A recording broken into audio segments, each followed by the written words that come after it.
Great. Hi, everyone. Thanks. And hello to those who've just joined us. Welcome to the session.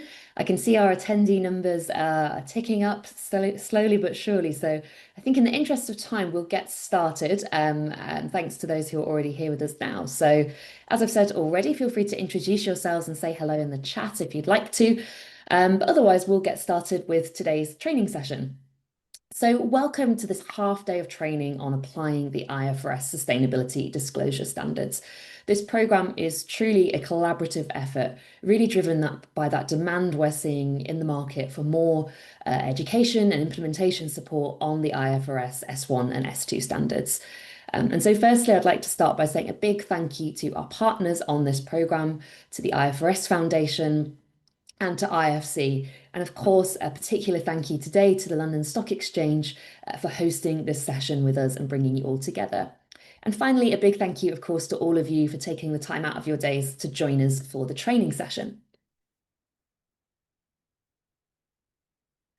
So firstly, to get us started, I'm pleased to say we have a few of our colleagues joining to provide a brief opening remark to the session. So firstly, I'm very pleased to introduce Claire Dorian, who's Head of Sustainable Finance for Capital Markets and Post-Trade at the London Stock Exchange. So big thank you for joining us, Claire, and I'll hand over to you for your opening.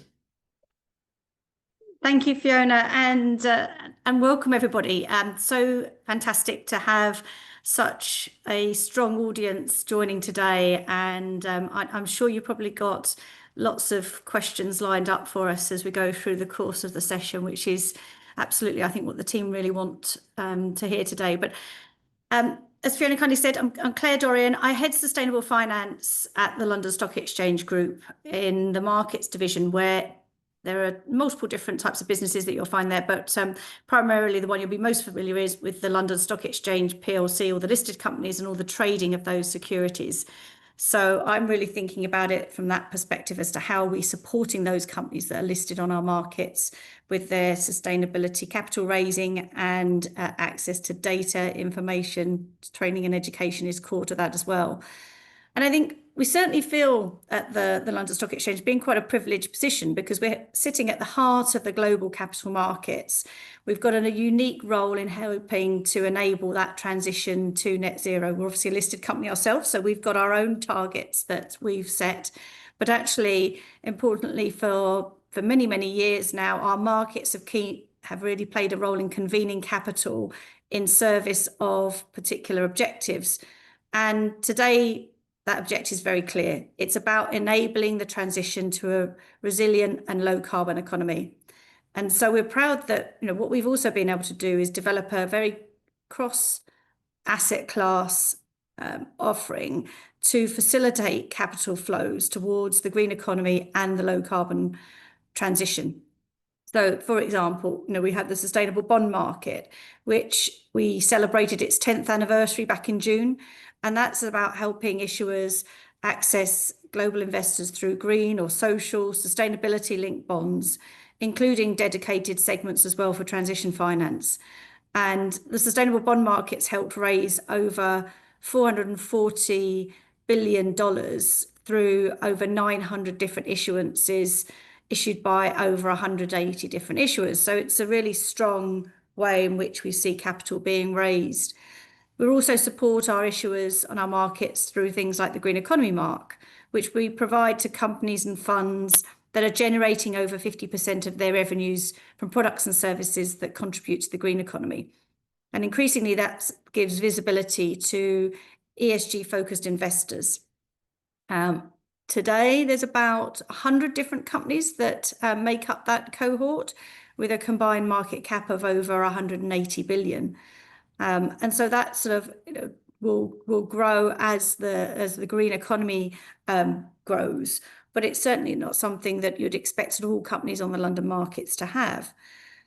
But you've got also a way in which we work in the carbon markets. And so we have a voluntary carbon market designation that enables listed funds and companies to raise capital for climate mitigation projects that generate carbon credits. And so that's offering investors exposure to a growing asset class and supports companies on that net zero journey. But I think, putting aside sort of the finance and the capital raising piece, I mean, there's a growing recognition, I think, amongst many stakeholders that long-term performance is not just about financial returns. It's also about resilience in the face of climate change, in social equity and technology disruption. It's about building a business that can thrive today, but for many, many, many years and decades to come. And with more than 90% of global GDP now covered by net zero commitments, investors are increasingly scrutinizing the credibility of the pledges that companies are making. And so they want to see that demonstrable action. And that they're increasingly also demanding transparency around actions, management practices that companies are implementing to manage those risks and opportunities. And for years, the market's called for more consistent and reliable and comparable data, because that's really what is underpinning a lot of these decisions at the end of the day. It's helping investors to allocate their capital allocation with climate and sustainability aligned objectives. Investors as well, they're finding themselves, they're subject to disclosure regulations such as SFDR in the EU and SDR in the UK. So it's all about this demand that we're seeing now for data. And it won't be a surprise for everybody here today to hear that the London Stock Exchange Group has been a strong supporter of the ISSB since its inception. And we're, as I said already, a listed company. We've got over 25,000 different colleagues ourselves, more than 65 different countries. So we really understand the importance of a consistent global standard to guide our disclosures. And so we really, we absolutely believe that the ISSB standards can help enhance the availability and consistency of sustainability to inform those investment decisions. Secondly, it's about limiting fragmentation in reporting requirements for international companies if they're adopted on a consistent basis globally. And it's also about enabling more effective engagement between business and global investors on climate and sustainability, which is why actually, very timely in the UK at the moment, we have a consultation that the UK government has put out that's looking at sustainability reporting, transition plans, and sustainability assurance. And therefore, some of the things I just mentioned there is very much sort of what we're calling for in terms of having interoperability in the market, making sure that we've got consistent standards, and also that we have in time sort of the right thresholds that are applied to private and public companies, and recognizing that sort of a one size fits all in this space doesn't necessarily support. But we know, meeting reporting obligations is more than a compliance exercise. It is about that opportunity to engage meaningfully with stakeholders. And climate mitigation and adaptation efforts are creating a lot of opportunities for companies and investors. By incorporating those sustainability risks and opportunities, we really feel, organizations, and we hear a lot when we're talking to companies, we run a CSO network for FTSE 100 companies, and we're often hearing from them that it is about how they're having really informed strategic conversations with their boards, with their NEDs, that's helping drive the business forward. So I think I've probably shared many, many reasons why we've partnered with the UNSSE today and the IFRS Foundation to deliver today's training. We think it's absolutely fundamental, and it's great to see such a diverse audience from different market participants on today. I think, it is really about how do we support companies, advisors, and the wider ecosystem in navigating this very evolving disclosure landscape, and preparing the sustainability disclosures and how we actually implement and take forward ISSB. So hopefully, it's going to be highly relevant for everybody, lay a strong foundation for identifying some of the strategy and governance processes that perhaps you need to sort of take away into your organizations and implement. I'm sure many of you as well are all on different stages of that reporting journey and might be subject to other reporting requirements in other jurisdictions. But if you're all starting out or if you've got plenty of years experience, I'm sure the session will give you many, many insights and practical guidance. So thank you all for your engagement on the call here today. We have many experts. Please delve into their knowledge, and we'll be happy also to follow up with anybody that has any questions after. But thank you very much, everybody, and I'll hand back to Fiona. Great. Thank you so much for that, Claire. I think that sets things in great context. And as you say, it's fantastic to hear about all the developments on the way in the UK at the moment, and particularly what you're doing at LSEG. So as I said, I hope this training comes at a good time to complement those efforts. So many thanks again. Brilliant. So just moving on then, we have just a second opening, and I'm very happy to be joined today by Richard Barker, who is a member of the ISSB board as well. So Richard was appointed to the ISSB in 2022 and has a wide background across accounting and academia, and maybe particularly relevant to highlight today, obviously your strong role in particular on a number of relevant UK bodies here, Richard, including the Financial Reporting Advisory Board and the UK Corporate Reporting Council as well. So many thanks again for joining us, Richard, and I'll hand over to you.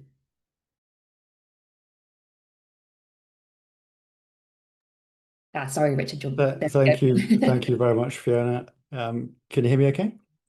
I can't see myself. I can see you, but yes, we hear you well. Hopefully I'm on the screen. So thank you for the introduction, and thanks for doing the training. It's great to be doing this. You know, from our point of view, from the ISSB's point of view, it's one thing to set the standards. It's another thing to have those standards adopted, and it's another thing again to have the user preparer education training that makes the standards work in practice. So bearing in mind that sustainability reporting is a relatively new domain that people need to get used to. So this is all good stuff. So thank you for that. I thought just by way of introduction, I would just say something very high level. You'll get the detail in the training that's about to happen. But the very high level comment is to think about sustainability reporting in terms of reporting information that is useful to your investors, no more and no less. So sustainability reporting traditionally, historically, has been the domain of sustainability reporting teams, maybe the marketing function. You know, it's a kind of CSR thing. It's a non-core business thing, and it's about reporting, maybe cherry picking nice stories about corporate impact on local communities or something like that. We're a long way away from that in the context of IFRS reporting. IFRS reporting is sustainability reporting that sits alongside financial accounting as part of communicating with investors information that is useful to them. So as Claire described, this is about not just about cash flows and prospective returns, it's also about risk and resilience. So anything the investor would want to understand in order to understand whether or not to make an investment or to sustain an investment and so on. So for us, the information that you should be thinking about disclosing, I think one way to think about it is it's a subset of the information you ought to be thinking about anyway running the business, right? If you're a director of a company, you have a duty with respect to the interests of your investors. And that duty includes thinking about opportunities that the business has, critically opportunities, not just risks, and also risks. And thinking about how those opportunities and risks distill into effects on the financial prospects of the entity. So, and ultimately, that's what you're communicating.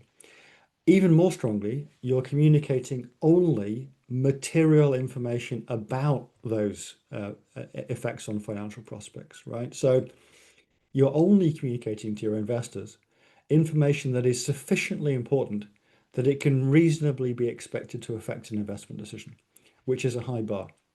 Okay, so everything in ISSB reporting is about reporting information at a high level that is useful to investors in making investment decisions, no more and no less. So it shouldn't feel dramatically different in scope from existing financial reporting, right? You know, that the kind of information, the materiality lens that you apply and so on is very similar in sustainability reporting as it is in financial accounting. So don't think of this as being a radically different space. If you're in the financial accounting function or the investor relations function, or the corporate reporting and legal function or whatever, this should all feel familiar fundamentally. And if it doesn't, something's wrong, right? So final comment is focus on reporting that is authentic, right? That is telling the story of the business in a way that helps investors understand the business. Again, if you're not doing that, if it feels like a compliance exercise that you're ticking boxes, you're probably missing the point. You're probably not doing it well, and you may not even be meeting the requirements. Okay, so it's all about effective communication with investors. That I'm going to leave you with that thought, right? That should permeate everything that takes place. I see Fiona smiling, which is a good sign. That should permeate everything that's about to happen in the rest of the day. And I wish you good luck with that. I hope it's very productive. Thank you. Brilliant. Thanks so much, Richard. And as you say, I think that's a nice note to bring things together on. And yeah, I think hopefully the participants will see that kind of message and ethos flowing through in the way that we present things today. So many thanks for joining us and setting out that context. It's great to see the continued sort of efforts and commitment that the IFRS have supporting market adoption. Brilliant. So that moves us on then into getting started with the training content. So I'm going to do a quick segment now just to give you an overview of some housekeeping points and the agenda for today's session before we then start diving into the training itself.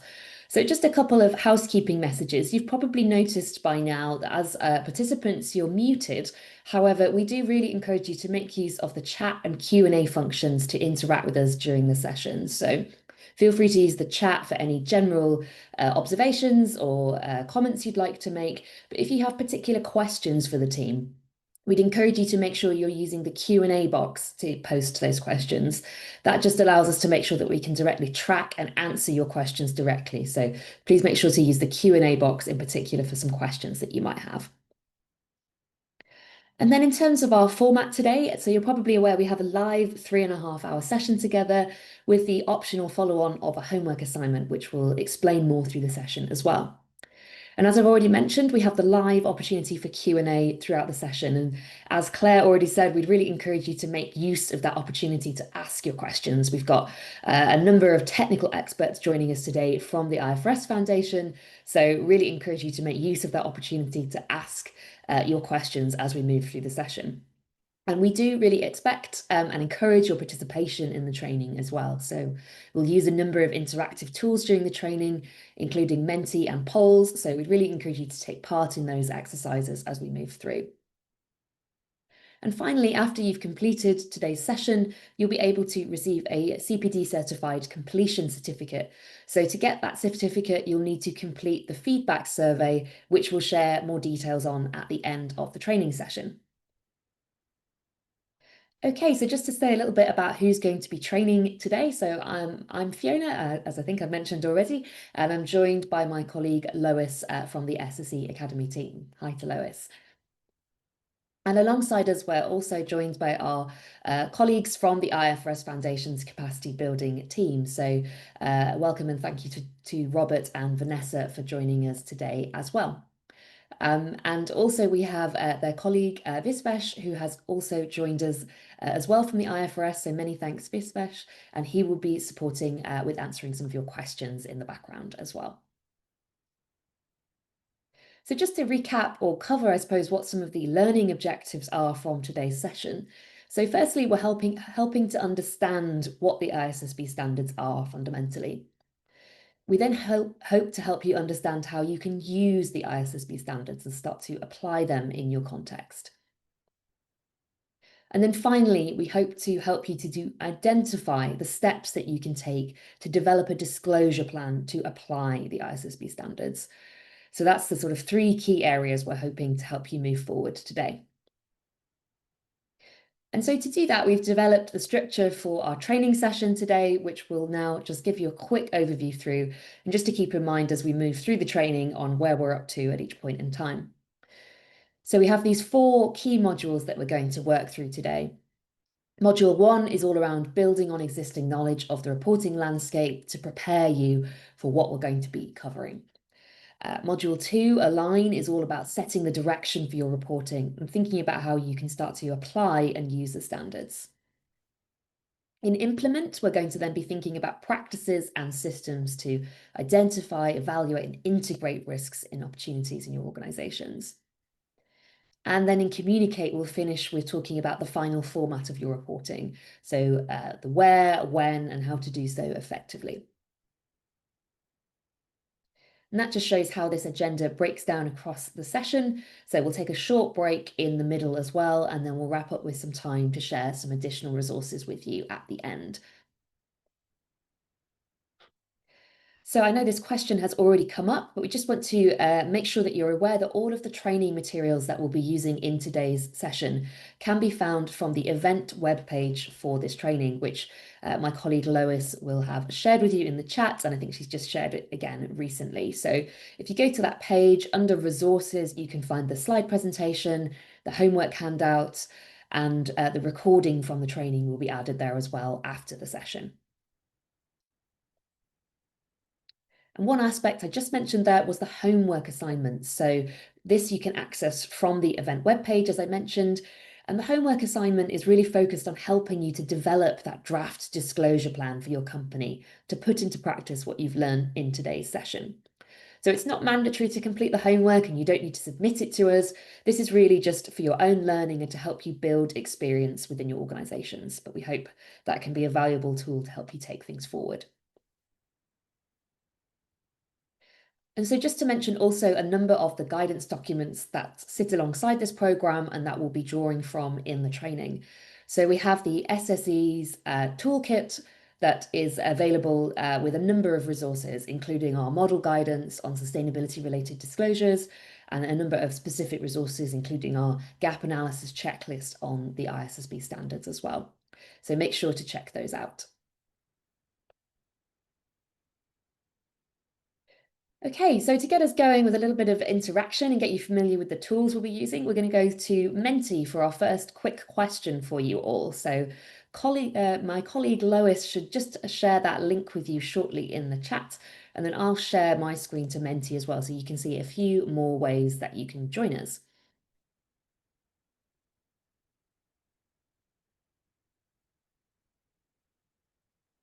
Okay.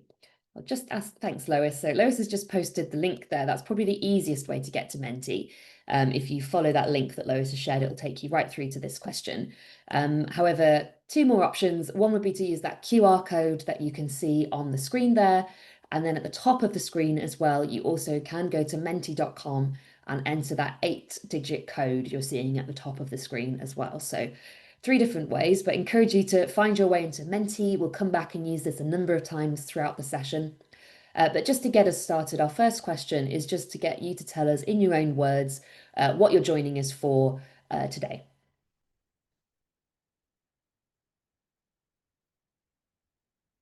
Great. So seeing lots of familiar words perhaps, but ones I think that hopefully we can help you with. So I'm seeing learning, knowledge, understand, maybe career development, upskilling, perhaps implementation as well. So lots of good, I think, connection points to what we're hoping to cover there. And I see a few people have shared in the chat as well to prepare a board report on our sustainability plan. Okay, great. Perfect. Okay, so in the interest of time, I'll just move us on. Don't worry if you didn't get the chance to take part, but we'll have another few opportunities throughout, as I said. Our second question is just to get a sense of your current understanding and comfort with the different tasks that we're aiming to cover in the training today. So just to get a sense of where your current knowledge is. So firstly, we have explaining to your colleagues what the ISSB is.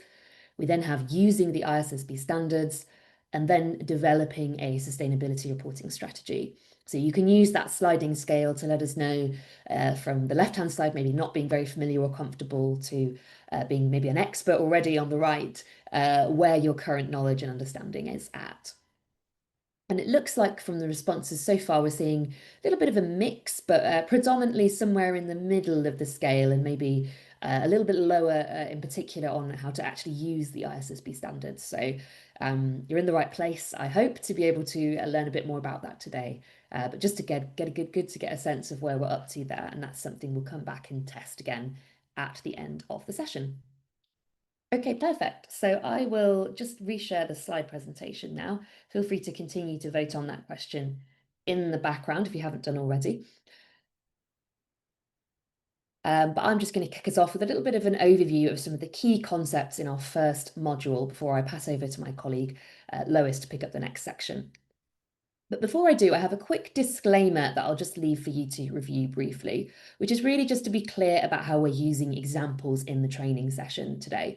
So examples that we use shouldn't necessarily be seen as the right or correct way to do things. Really, all companies, of course, are unique in their circumstances, but we use a number of company examples just to help provide some inspiration to help you get started. Okay, so with that, we're just getting into module 1. So all around building that solid foundation of knowledge and building on what you might already know about the sustainability reporting landscape. So there's 3 key areas that we'll cover here. So firstly, the purpose and what the business case of sustainability reporting is. Secondly, the landscape, so maybe how we've evolved to reach the point we're at today and how things are perhaps simplifying across the standard setting landscape. And then we'll finish with the global baseline. So introducing those core concepts and requirements that have informed the development of the IFRS S1 and S2 standards. Okay, so to get us started, we'll focus in particular on the purpose side of things to begin with and dive into a few of the potential drivers that you might have for disclosure. So to kick that off, we'd love to know from you what your kind of immediate drivers are. So you can select more than one option on this poll here. So it might be that obviously there's multiple drivers, but feel free to just highlight any that seem relevant for you. So is it regulation? Is it perhaps sharing your own organization's management objectives and strategy? Maybe there's some societal expectations or peer pressure from other companies in your sector. Maybe your investors in particular are demanding this information, or perhaps you're just getting started or have other reasons. So feel free to share that in the chat as well, and always good to know what else might be front of mind. Just while I do, I see a few people have had issues accessing the Menti, so I'm sorry to hear that. We'll check that code in the background. I believe that code that was shared does have a typo actually.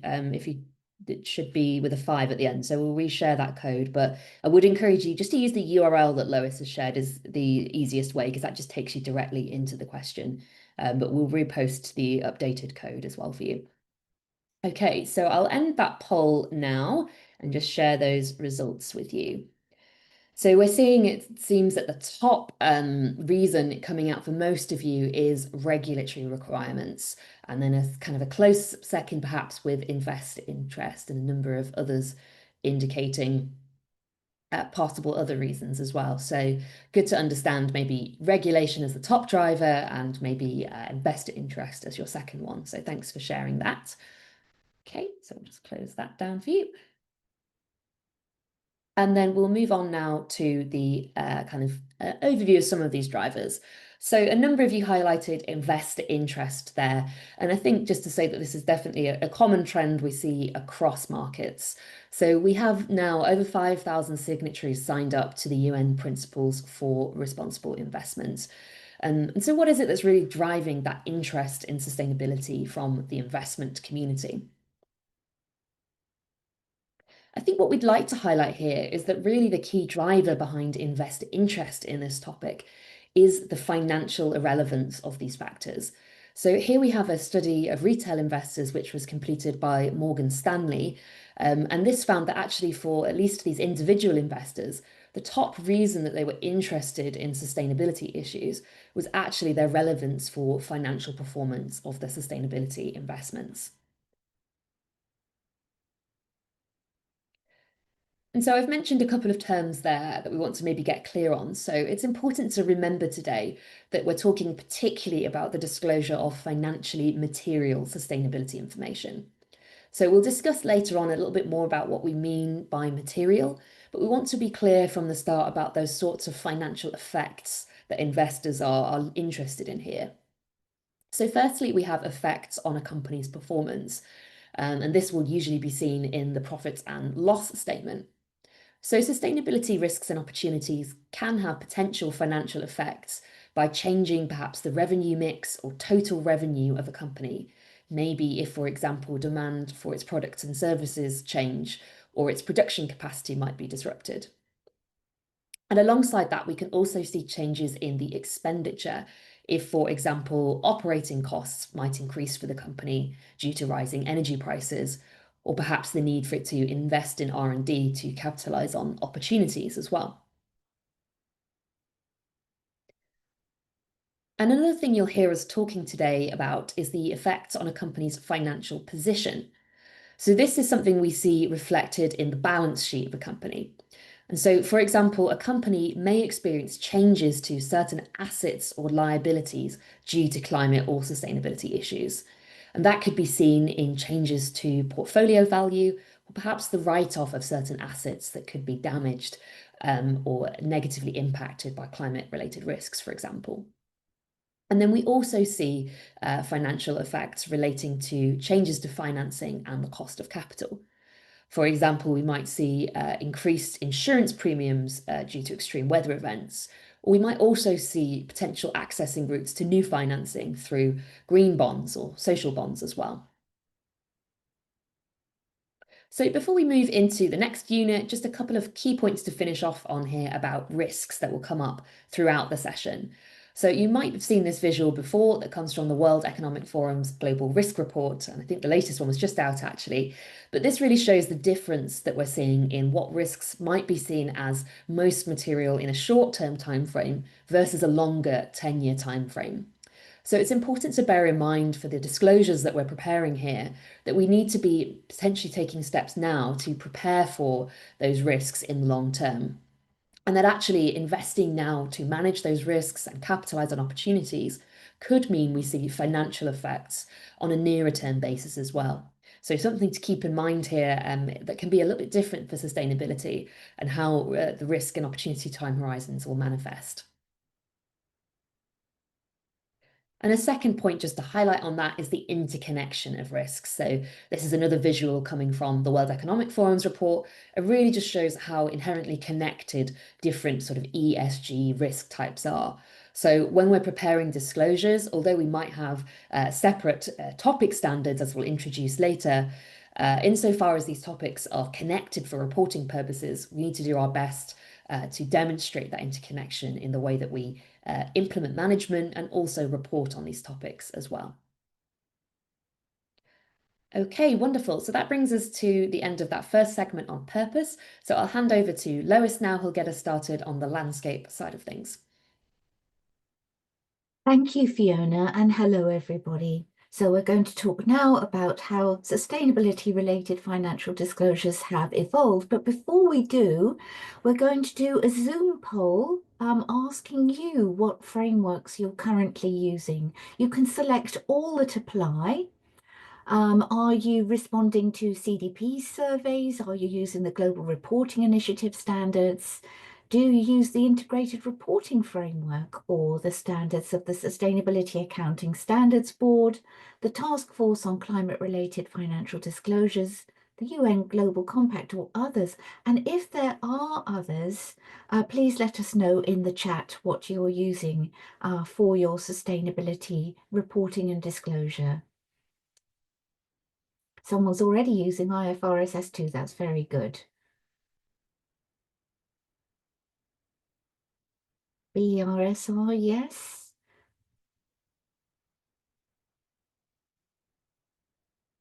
TCFD, thank you for telling us. It's really useful in the chat. And ESRS, of course, the European standards. Sorry to go through the polls a bit quickly, but in the interest of time, I'm going to end the poll and share the results with you so we can see what the pattern is. And most people using GRI, followed by TCFD, and then a bit of a mixture across TCFD, SASB, CDP. It just helps us to know. And as you can see in the chat, there are people reporting to the European standards, to British standards, and so on. So let's go on to look at the IFRS Foundation itself. So this is the organization that has developed the standards we're going to be talking about today. The foundation is a not-for-profit public interest organization that was established to develop high quality, understandable, enforceable, and globally accepted accounting standards and sustainability disclosure standards. At the bottom of the screen, you can see that the foundation hosts two independent standard setting boards, the International Accounting Standards Board, or IASB, formed in 2001. Their financial accounting standards are in place in over 140 jurisdictions around the world. The International Sustainability Standards Board, ISSB, was formed in 2021 and released its first two standards, IFRS S1 and S2, in 2023, following strong market demand for its establishment. The fact that these two standard-setting boards are within the same foundation means that they work very closely together and their standards complement each other. Governance of the board is delivered by IFRS Foundation trustees, and they in turn are accountable to a monitoring board of public authorities. So how did all this happen? Well, the ISSB didn't start from scratch. All the logos that you see on the screen, these are all of the organizations that have contributed to sustainability reporting.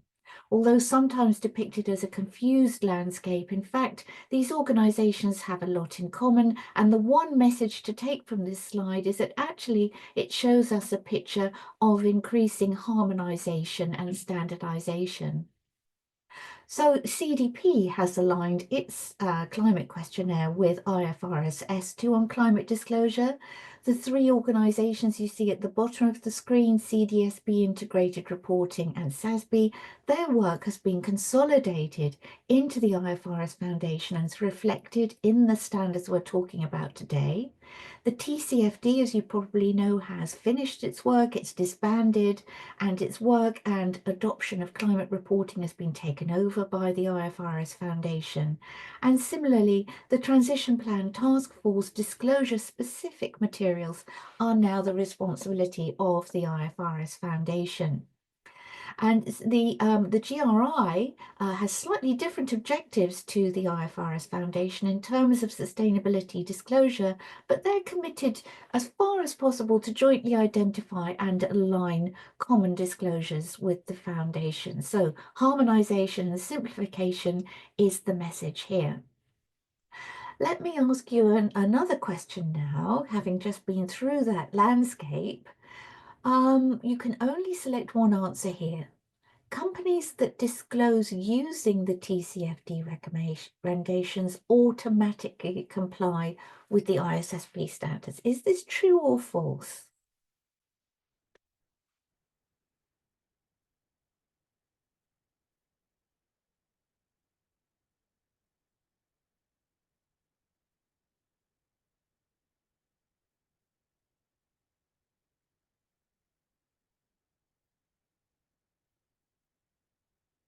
Let's now we've got a strong response and a good pattern. I'm going to end the poll and share the results with you. Well, this audience is absolutely correct. Not all audiences know this, but you've got it right. It's false. You cannot assume that if you currently respond or prepare your sustainability or climate disclosures using TCFD's recommendations, you automatically comply with the ISSB standards, in particular IFRS S2. And why is this? This is because although the ISSB standards are based on the architecture and the content of TCFD, there are some differences. The document you see in the snapshot on the left gives you a full comparison of the differences, but really they fall into three categories. First is different wording is used, but to capture the same meaning. Secondly, S2 might require more detailed information than TCFD did, for example, on the use of carbon credits. And thirdly, S2 requires some additional information and guidance, and in particular, the example here is sector-specific disclosures, which we'll come on to. So in terms of the ISSB's objective, as Fiona said earlier, it was to set a global baseline, which is a common language for sustainability information, a comprehensive foundation for disclosures across jurisdictions, disclosures designed to meet global capital market needs.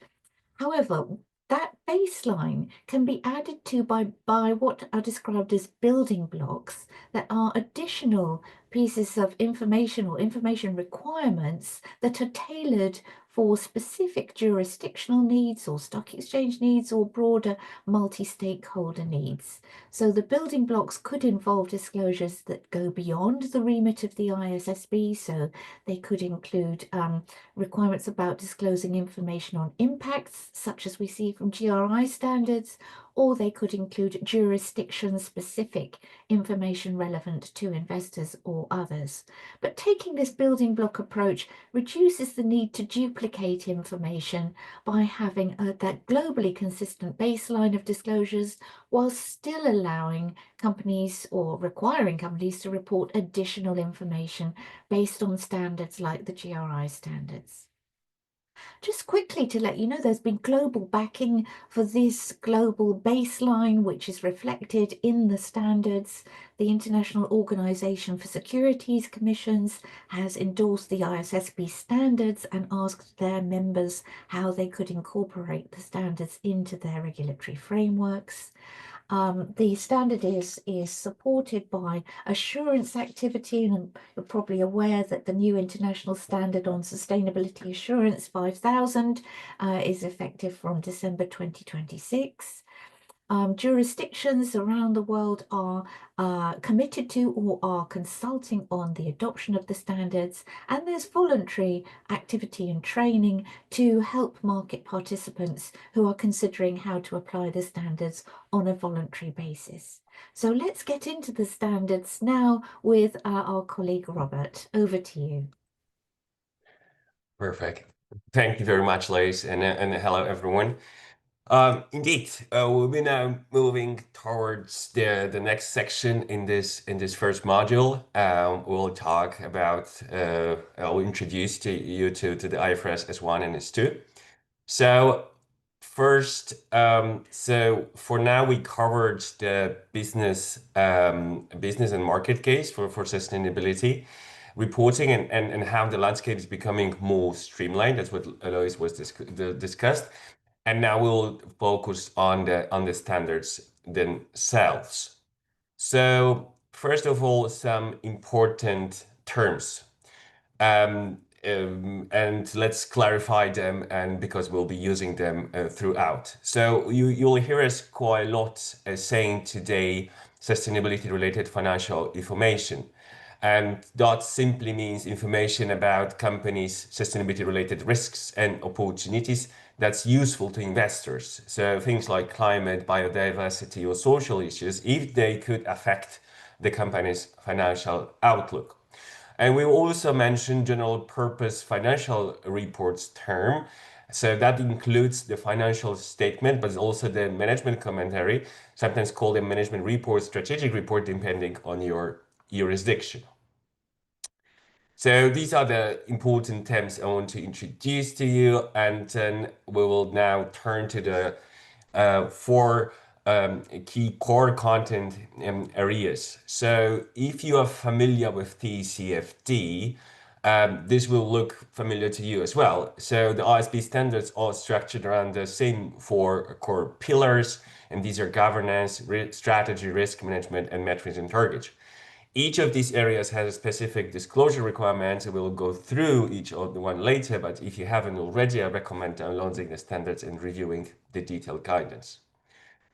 And now going to the first standards, IFRS S1, general requirements. Don't worry to start, and it might sound occasionally a bit technical, but much of it builds on the concept you already know.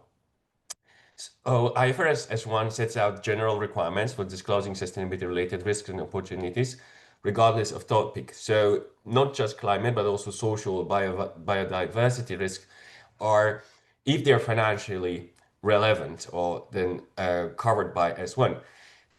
It's important also to say that it builds on the TCFD framework and also points prepares to the SASB standards and other guidance to help identify relevant issues and metrics, especially at the industry level. So this makes the disclosure more tailored and meaningful. And importantly, IFRS S1 is designed to work alongside existing financial reporting standards. So that's very shortly about IFRS S1 and what does it mean. Let's turn to the second standards, IFRS S2, climate-related disclosures. So IFRS S2 is focused specifically on climate. It builds on S1, but it zooms in on climate-related risks and opportunities, like physical risks, so floods or droughts, or transition risks like policy changes or low carbon technology. So it also incorporates TCFD recommendations, but it goes further. For example, it includes requirements on greenhouse gas emissions or scenario analysis, and industry-specific climate metrics. So again, SASB guidance is essential here. It helps identify which metrics are most relevant to your company's activities. So what it states in the IFRS S2, preparers must refer to and consider the applicability of the industry-based guidance. So as we already said, this is organized by industry, enabling a company to identify climate-related disclosures, topics, and metrics applicable to its business model and operations. All right, and how then how they relate to each other and how they should be seen. So S1 and S2 aren't optional add-ons, they are designed to be used together. So even if you only reporting on climate this year, you will still need to apply IFRS S1 because it sets the framework defining topics like materiality, requiring connected information and outlining how to present disclosure that is useful for investors' decisions. All right, and finally, in this section, let's touch on some of the underlying concepts that guide how information should be disclosed. The standards require a fair presentation. That means providing a complete, neutral, and accurate picture. So, accurate picture of the sustainability-related risks and opportunities. So the fair presentation also, so the fairly present means to present a complete set of sustainability-related risks and opportunities. But then fair presentation also requires the disclosures to be faithfully represented. And to achieve this, companies shall provide a complete, neutral, and accurate depiction. So the reporting entity concept is another one important here. So that sets the organizational boundary for sustainability-related financial disclosure and financial statements to be the same. And another important concept is connected information. We saw when Fiona explained how different risks are often interconnected. The ISSB standards require then companies to clearly identify key connections, such as those between risks and opportunities, connection between the four content areas, we just listed them, and connections between sustainability-related financial disclosures and the main financial statements. All right, and how this can be done in the real world, we have an example, and it will be presented by Lois. Over to you, Lois. Thank you, Robert. Yes, as this is our first example today, and we'll have quite a few, I just want to remind everybody of the disclaimer that Fiona gave at the beginning of the presentation today, that the examples are used to illustrate and to inspire, but are not necessarily to be regarded as good or best practice. So here we have an example from a company called BHP. They're a global mining company, and it's from their 2024 annual report. The example is used to illustrate what Robert was just describing in terms of connectivity. So what do we find being connected in this extract from the company's operating and financial review? Well, the first paragraph tells us that climate risk assessments and climate scenario analysis have been conducted and integrated into and connected with the company's strategy and treated as a sensitivity in their capital allocation process. So we see connections and alignment between the company's climate risk assessment scenario analysis, but also their standard capital allocation plans, and they're taking into account, as they do this, alignment with the rapidly decarbonising global economy. In the second paragraph, they tell us that some of their assessments are still in progress, in particular studies to assess the effect of future physical climate-related risks on the company's operations, productivities and costs. But they tell us that those results will be used to inform and therefore connect with the company's standard risk profile, corporate planning, controls and adaptation measures. In the light grey text at the bottom of the extract, we see that the company has connected the reader to where they can find further information on the impact of climate risks on operational activities, GHG emissions across the value chains, financial statements and production, revenue and expenditure. So quite a lot of connections in a small extract, and we'll hand back over to Robert now. Perfect. Thank you, Lois. Yes, let's move on. And then, and before we go to the next section and the next topics, let's pause here for the moment. You should probably see the Zoom poll appearing on your screen right now. So this one is about connecting information, and a key concept in IFRS S1. One of the things the standards emphasize is that sustainability-related disclosure should not be siloed. So the question is, what types of connections are important to consider? And then please do select all the options you think apply here. So we have three options: connections between the governance strategy, risk management metrics and targets, so the four pillars, between the sustainability related financial disclosure and financial statements, and between the risks and opportunities. Seeing a lot of answers. We already got it, so I'm going to end the poll right now. And yes, you correct. So the connection or the connected information in the meaning of the standards needs to happen between all these elements. So all the answers are correct, A, B, and C. And only when you linking those information between these elements, you are fulfilling this concept in the standard. Great, two ones who did right. And then we will shortly now mention the next very important topic, and we will already receive some questions in the chat as well on the definition of materiality. So the standards are built on the same concept of the materiality as defined in the IFRS Foundation. We will go into this into more detail later, but just to highlight, at the moment we'll be referring today to material information, which is information that, if omitted, misstated, or obscured, could reasonably be expected to affect investor decision. Right, so that's to introduce you to the definition of materiality. The next slide, I want to mention some additional guidance we are constantly working on to help you to implement the standards.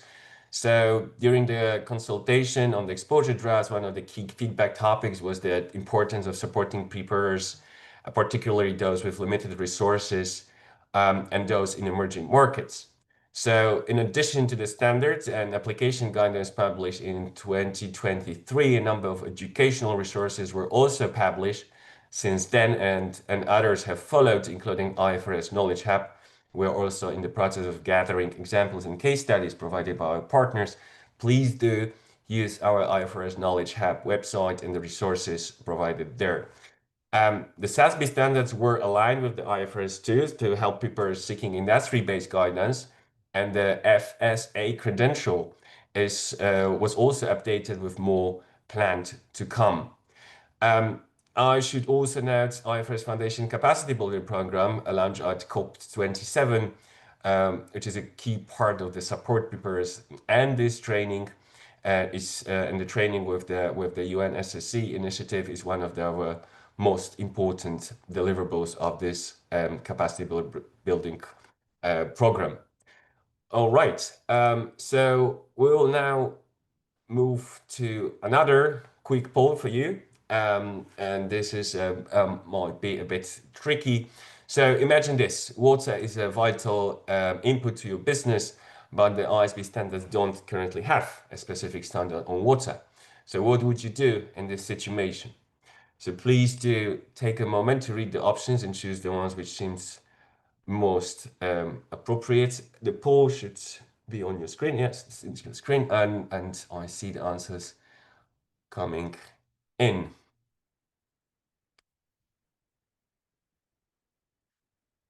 Perfect. And I see a very strong pattern there.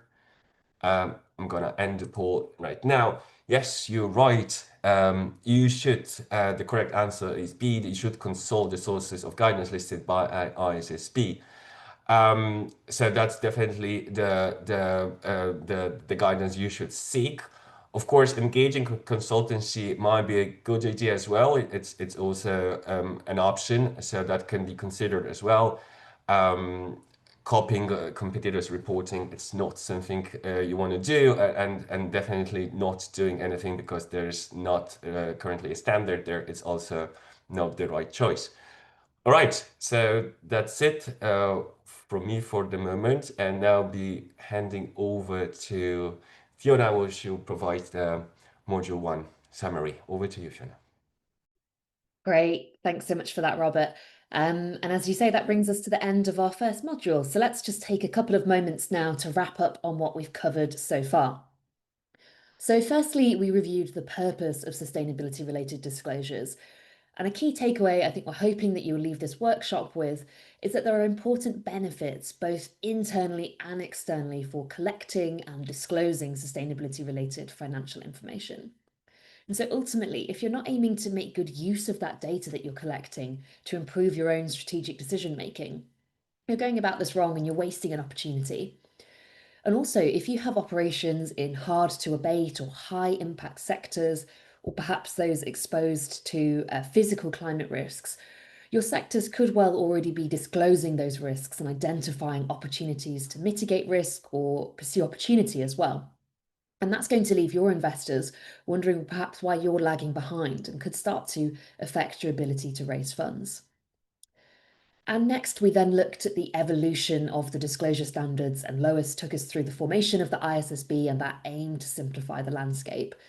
And when you're thinking about voluntary disclosures here, you shouldn't see those as competing with the ISSB standards, but rather building on top of that baseline that they establish. And then finally, we've introduced the standards, and Robert took us through the key concepts that you need to understand in order to use them correctly. And so a key point to reiterate again here is that these standards and the guidance that come with them are designed to meet the needs of investors. So they're heavily focused on those prospects that we discussed at the start of the unit about financial performance and financial position. Okay, so to wrap up this module, we have a quick exercise, and we'll do this at the end of each module as a way to reflect on what we've learned so far, and also to build towards what will go into that disclosure plan that you can choose to develop through the homework exercise as well. So you'll see some commonality between these questions and those in the homework assignment too. But our wrap-up point here is really to think about what the purpose and objectives of your sustainability disclosure are. So we've heard a number of different drivers for reporting, and what we think is important in the disclosure plan is to be clear at the outset what you're trying to achieve with your reporting. And that can be helpful to communicate with your colleagues, to get agreement with your leadership team, and perhaps something to share with external stakeholders as well. And so what we want to think about here is to set a goal for your disclosures, or perhaps there's multiple things, and to think about what particular reporting requirements or jurisdictional requirements or standards it is that you might be seeking to align with. And overall, to think about perhaps where your reporting is currently and what the degree of changes that you need to implement in order to get there. So I'll share the screen again with Menti. I've reshared the link just in the chat with you. I'd encourage you to click on that link directly or copy and paste that link into your browser for any reason it isn't working to access it, and that's probably the easiest option. But as I mentioned in the chat, I did see that there was a code had been typed by someone that did have a digit wrong. So please make sure to check the code that you can see at the top of my screen now if you want to enter the code to access Menti. And whilst the answers are coming in, I'll just put that QR code back up for a short period as well. So you can also scan that QR code if you want to access the responses here. But I see a number of you have already come back to us on this question, so that's fantastic. So I'll have a little look through some of these responses and feel free to think about and share your own response whilst we're looking at those. So the reflection question here is just to think about what are your objectives from what you're hearing so far today to achieve through sustainability disclosure? And of course, if you're directly involved in preparing a report, this might be a particular objective relating to preparing a disclosure. But of course, if you're maybe a different stakeholder or a different role in this, your objectives could be a bit different. Maybe it's around understanding reporting requirements, supporting your colleagues, knowing what questions to ask companies. So feel free to share from that perspective as well if that's more relevant for you. But I'll just change that now so that we can have a look at these answers together. So a few people have mentioned different things here, so this is great. So I see someone's mentioned around strengthening perhaps the image of the company and thinking about stimulating positive changes and attracting investors. Someone's mentioned also about responding to risks and opportunities. Indeed, of course, that's come through a number of times in our discussion already, that as well as reporting this information, it is something that should be used to inform your own decision making. So that's a good point to highlight. A few people have kind of mentioned similar points there. Some people have mentioned, of course, regulatory compliance, and I know from the start of the session for around 3/4 of you, that's a top focus here. So clearly making sure that you've responded to those requirements is a key priority. And we'd really encourage you, of course, to embrace the opportunities that sit alongside that compliance to improve your own management as well. Okay, so we see building trust with stakeholders, and that could be, as this person's mentioned, investors, but also perhaps other stakeholders such as employees, regulators, and customers as well. You know, lots of people increasingly interested in this information. And then we have around demonstrating resilience as well, and maybe considering emerging topics and risks and opportunities. I see someone's mentioned maybe having a net zero objective as part of the kind of reporting as well. So we'll talk a bit more about some climate specifics when we get into the content of the standards later as well. Compliance, customer expectations. I'm just seeing a few common themes here, but I'll just see if anything jumps out that's maybe different to highlight. I think all of these are very good points though, and hopefully just a good opportunity just to reflect on what's front of mind for you at the moment. Great. So someone's mentioned also strategic planning here. So indeed, the aim is very much for these processes to connect to your organization's strategic planning process. So if you've identified strategic risks and opportunities, are you thinking about how they actually feed through and inform your organization's longer term strategy? Great. So I've seen, yeah, some common themes here about transparency, compliance, meeting stakeholder needs, maybe improving corporate kind of positioning and brand as well. And of course, as many of you have highlighted, actually responding to those risks and opportunities as well. So fantastic. I think that's all very valid points that we would highlight. A few things we'd probably mention here as well is, of course, as you've highlighted, really important to be responsive to the audience and the stakeholder feedback. So thinking about maybe the purpose of reporting here. So it might be that this baseline of the S1 and S2 is most relevant for your investor audience. Perhaps you need to also think about other channels that might be relevant to communicate to different stakeholders through as well for their information needs. And finally, maybe trying to look as much as you can to the future of these requirements as well.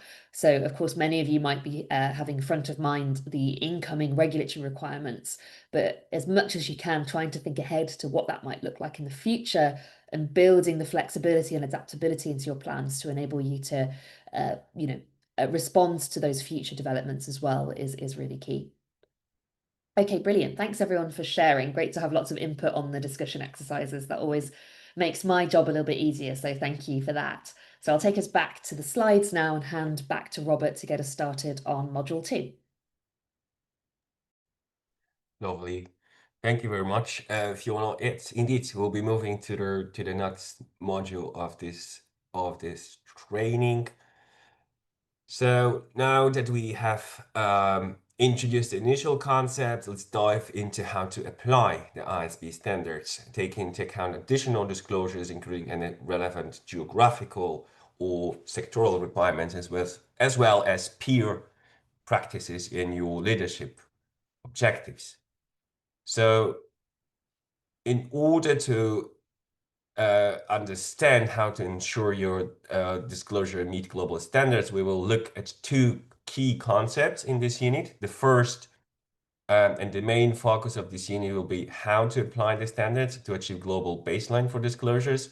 And once we cover that, we will also discuss how additional disclosures fit.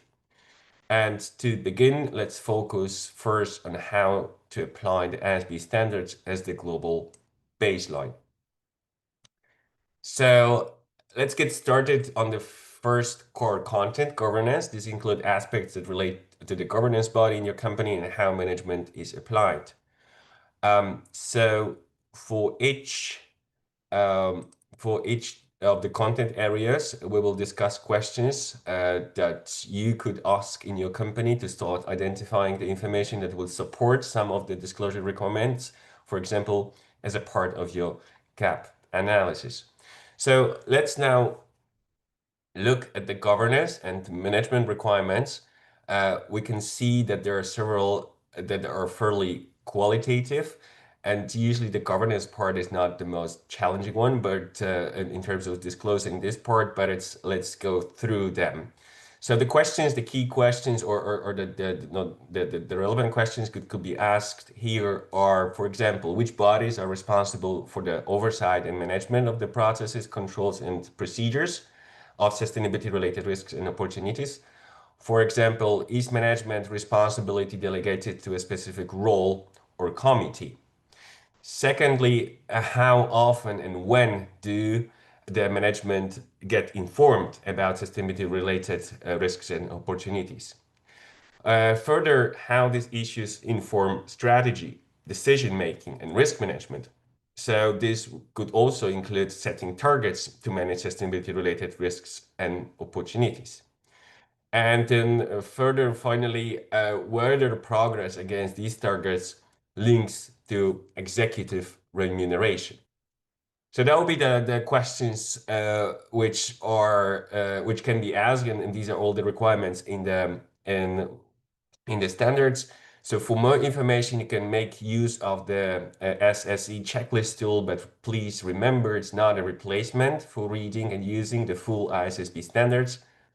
And now we will be then looking at the example to see what the governance can be set in practice. And over to you, Lois. Thank you, Robert. So we've got 2 examples on how companies make disclosures about their governance model on sustainability. But of course, there's no standard or prescribed way in which a company can decide to arrange their governance. So the first example you see here is from a company called Yara, which is a huge global crop nutrition company. And you can see immediately that this is a highly integrated model. If you look towards the left, you'll see in the middle light green box, sustainability governance.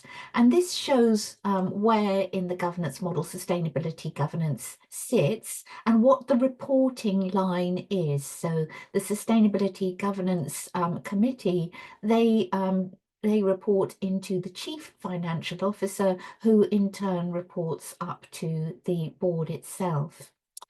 So they have that direct reporting line. You can see across the screen that there are many other departments involved and functions, including risk management, health and safety, environment and quality, HR, global climate and energy. And the arrows show us that these bodies, these teams also feed into the group executive board and up to the board. The arrows also show us how information flows between different governance bodies in the organisation and how there is oversight of sustainability reporting. So one to study if you're interested in different governance models. The second example we're going to look at is from Toyota. And I'm sure you all know that Toyota is a car manufacturer. And very, very briefly, what we see here is they disclose the frequency with which the Sustainability Committee meets. And note that the Sustainability Committee reports direct to the President and Board of Directors. We see the chairperson in charge, the executive in charge of enterprise risk and compliance management, a bit different from the Yara example where the reporting was into the chief financial officer. You can see listed the members of the committee, and again, they come from a diverse range of teams, and you can see the actions that they've taken in the year to approve actions and targets, evaluate activity results, determine the direction of the approach, and revise the sustainability policy, which if you go to Toyota's report, you can link to via a QR code they provide. So it's over to Fiona now to take us through the next core content area.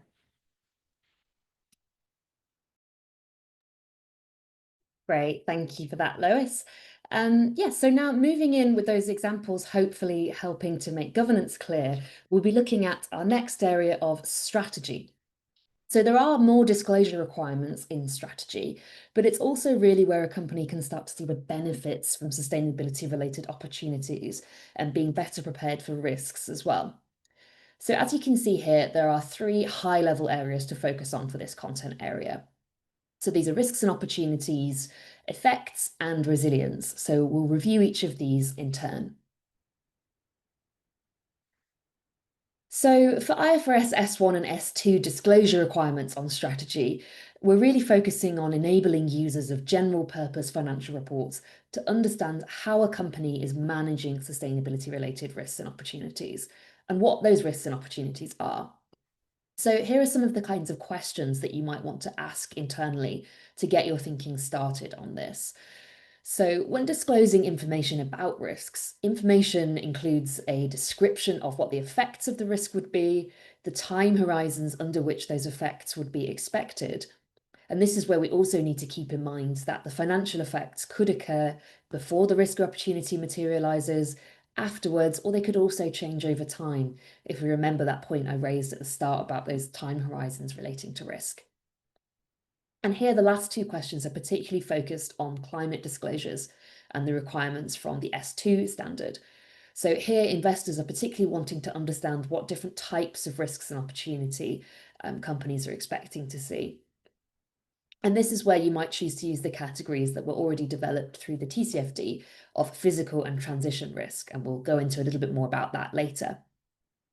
But overall, for both S1 and S2, companies are asked to kind of disclose what's relevant for them here and to use the different disclosure guidance, for example, industry-based guidance and the SASB standards to help them to identify and disclose the relevant risks and opportunities. So again, we know in a few examples might help bring this to life a little bit more. So this first example comes from Mondi Group's integrated report. So Mondi is a packaging and paper company with operations across Europe, North America, and Africa. And so in the left-hand side of this extract, we can see which risks and opportunities they've identified. So this is just a list of the key risks they've identified and how these align with 4 different categories. So strategy, financial, operational, and compliance. They also identify the delegated owners for these different risks at the leadership level. And then alongside this in the report, they go into a lot more detail. So I think as ever with these examples, it's just to say the excerpts we share are just a snapshot of what's in the reporting to give you a flavour, but we encourage you to look at the report itself as linked in the handout if you want to read more detail. And so they've identified climate change in their principal risks as a key risk category. And so then in the right-hand side of the excerpt that we've showed here, they go then to break down these different physical and transition risks and the opportunities as well. And so they also go on to include some useful things here around financial impacts and timeframes, which we'll go into in a little bit more detail now as well. But hopefully just a quick idea of how that could look in terms of identifying risks, and perhaps a format that you're already familiar with from your own reporting or have seen others adopt as well. And so I mentioned there that another important aspect here is time horizons. So you might remember that we talked about at the start of the session that time can actually be somewhat of a different factor when we're talking about sustainability related disclosure, and often requires longer term time horizons than our traditional risk management and disclosure practices have utilised. So here in the IFRS standards, you're asked to identify over what time horizon any material effects are expected to occur. And what that definition is in terms of short, medium, and long-term horizons will vary between companies and depend on a number of different factors. So, for example, you should consider what your investment and business planning cycles are, the strategic planning horizons you're already using in the organization, maybe the lifespan of assets that you operate, or even other factors as well. So, what's most important to remember here is that you do need to define your own time horizons. So you shouldn't expect that your investors will necessarily know what you mean by short or medium term unless you've given them a clear quantitative definition for that. So moving on to the next grouping of disclosures in the strategy category. So that first aspect there was around identifying the risks and opportunities. And this next set of requirements is all around what the effects of those risks and opportunities is expected to be and where that could occur in the business. So to start tackling the disclosure requirements here, companies are asked to ask themselves questions such as, what do they think those effects would be? What would their response be to those effects? And what mitigation actions could they take? So again, let's take a look at an example to see if this helps bring it to life. So here we're looking at the report of the global chemical company, BASF. So this disclosure, we think we wanted to emphasize particularly how they've described the effects of risks and opportunities on their business model and value chain. So you can see this diagram is just a quick summary from their report, but it shows their sustainability strategy and it breaks down the different value chain phases that they're thinking about. And so we see that in the upstream, they're thinking about how they can take action along with their suppliers to procure materials that are more bio-based and recycled. In their own operations, they're thinking about the efficiency of their processes and how they can switch to renewable energy sources and renewable materials. And then in the downstream, they're thinking about, how they can target selling more of these products to supply to their customers as well, and thinking about how they can actually generate new revenues from sustainability opportunities. And so alongside this in their disclosure, they actually go on to explain the targets in terms of how they're looking to pivot their business model by 2030 to achieve higher revenues from circular economy products. So this really kind of helps to show how they're thinking across their value chain and their current business model, and integrating how to better manage risks they've identified and capitalize on opportunities as well.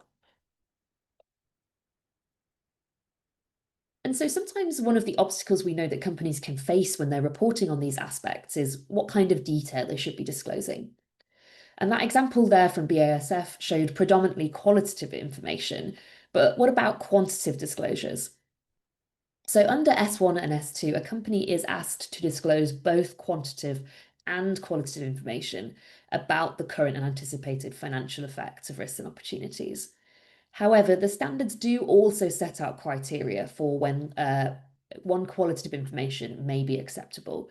So, for example, this would be permitted if a company isn't able to separate out the effects of a climate or sustainability risk from other effects, if there is too high a degree of measurement uncertainty to disclose quantitative information, or if the company doesn't currently have the skills, capabilities, or resources to provide that quantitative information.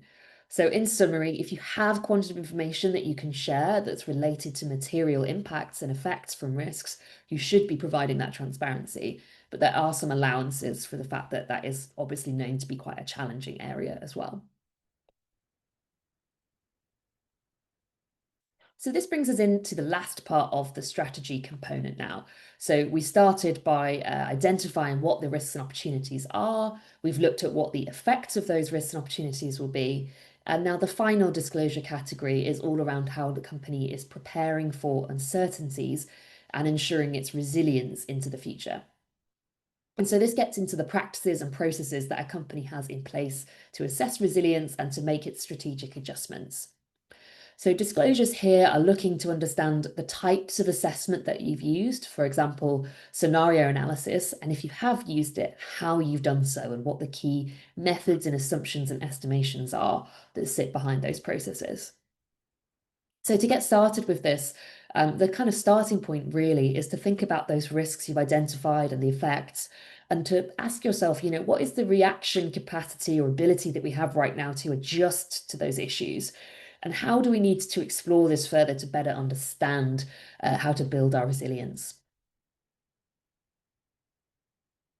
So for an example perspective, a couple of examples here. So firstly, we have Stora Enso, which is a Scandinavian forest products company. And in this disclosure kind of summary that we see here, they've sort of really helped to illustrate how they're expecting their makeup of their sales revenue and their business growth areas to change out to 2030. And what they've identified is that they're expecting to potentially see a decline in the significance of their revenues coming from their more traditional products of forests, pulp, and wood products. And what they then intend to focus on is to contribute more sales and growth from sustainable building solutions, renewable packaging, and biomaterials. And they have then broken out how they expect to see their sales revenue change from this over time. And so this gives us an immediate sense of how they expect both to see potential declines in revenue in some areas, but also what they're expecting to see growth from. And the actions that they're taking to capitalize on this are explained further in their report. So, for example, taking steps to convert their machinery now to be ready for those more renewable materials and investing in the research and development to support that growth. And then our second example comes from Solvay, which is a Belgian chemicals company. And this example in particular, I know can be a bit small, so I'll just summarize the key points and again recommend you look at this separately if you're interested. But what is useful to highlight from this disclosure is the transparency that they provide about their use of scenario analysis and their assessment of climate resilience. So in their disclosure, they're clear on the assumptions and estimates they've used in their scenario analysis, and they explain, how they've undertaken that process. And then in the second part of the disclosure, in the table at the bottom, they've disclosed how they expect the different climate scenarios to lead to potential financial impact for their business. So they've used a scale here from a -3 to a +3 to indicate the overall magnitude of financial impact they're expecting under both a 1.5 and a 3-degree scenario. So a helpful way to summarize and perhaps a good starting point if maybe full quantitative information is challenging to provide initially to do a sort of semi-quantitative approach like this. Okay, so to wrap up this segment, a quick poll question just to test your understanding and whether you were listening on a particular point that I mentioned earlier. So the question is to just let me know which you think are valid cases when a company could choose to disclose qualitative information or a combination of qualitative and quantitative information about the financial effects of risks and opportunities. And you can select more than one option here if you think more than one of these is correct. So either if the company can't separate the effects of climate risks and opportunities from other effects, if there's a high level of measurement uncertainty, or if quantitative information sheds a negative light on the company. So I'll just give you another moment to have a think about that before we let you know what the right answers are.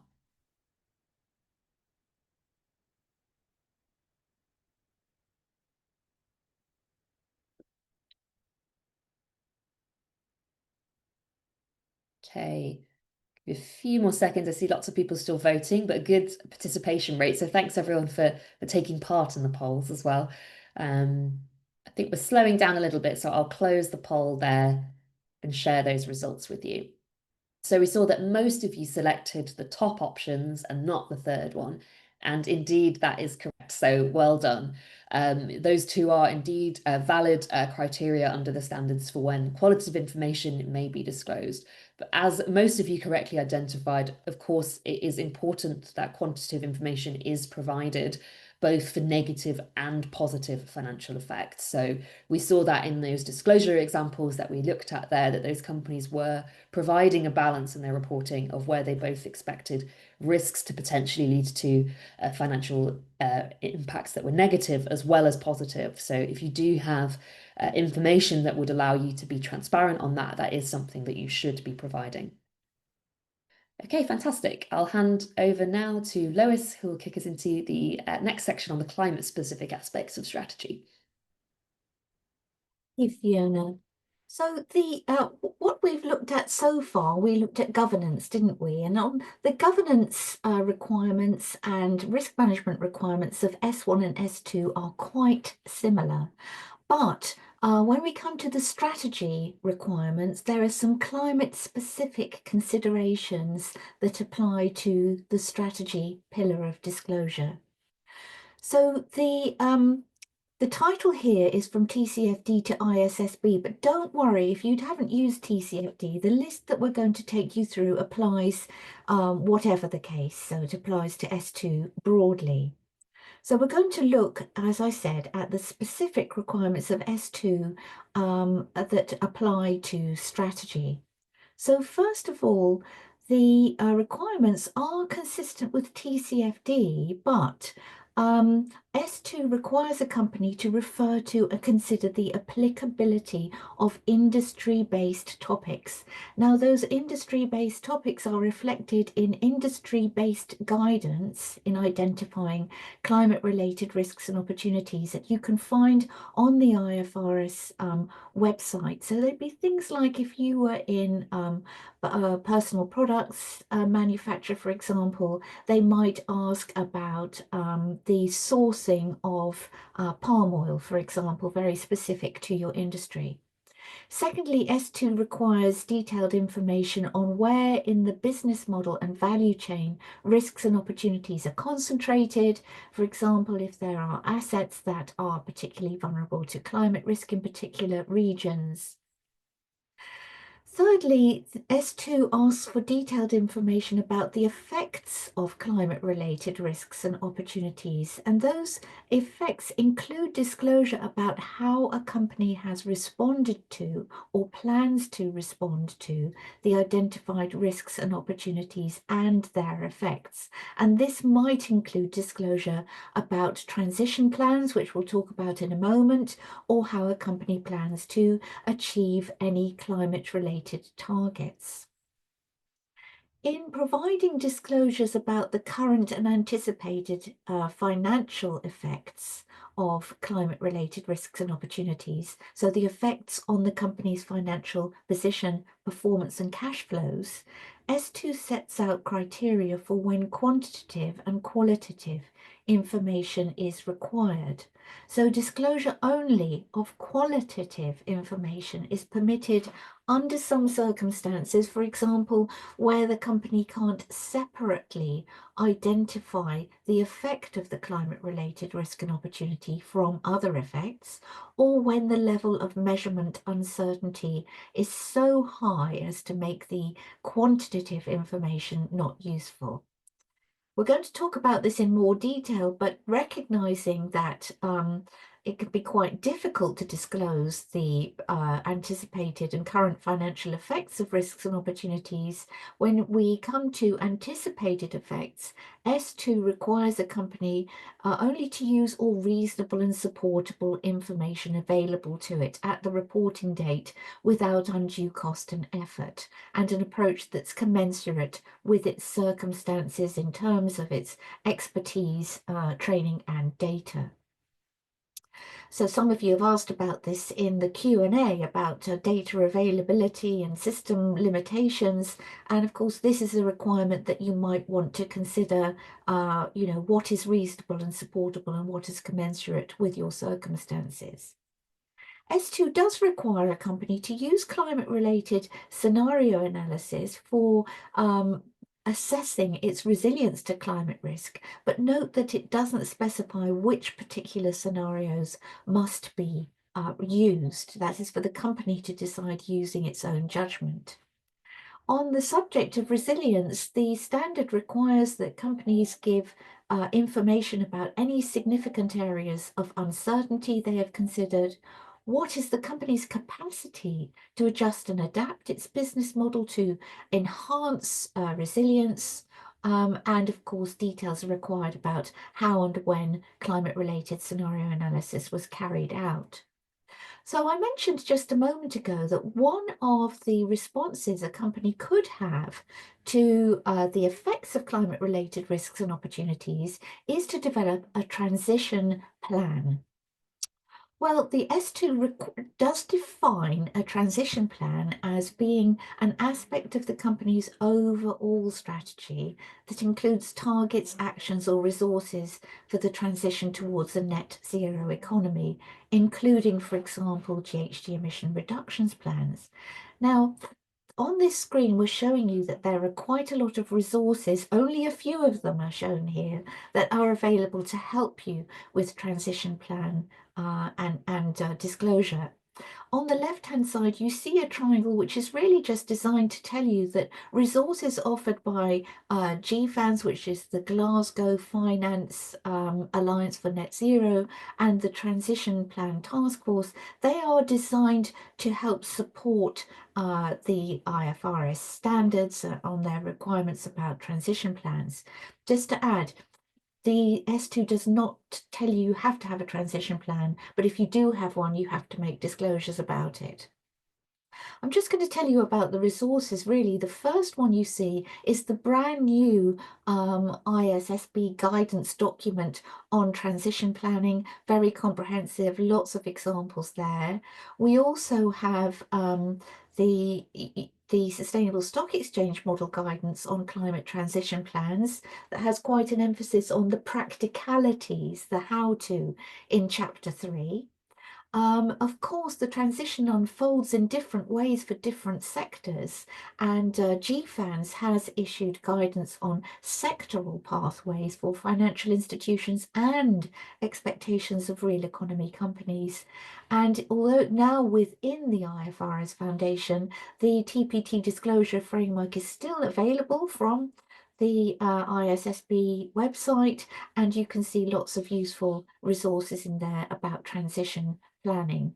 Just one thing to note, that because of the definition of a transition plan being an aspect of the company's overall strategy, an important thing to bear in mind is that your climate transition plan must be aligned with the company's overall strategy. So do have a look at those resources. The new IFRS guidance was only issued on the 23rd of June, and the SSE guidance about the same time, so it's all quite new.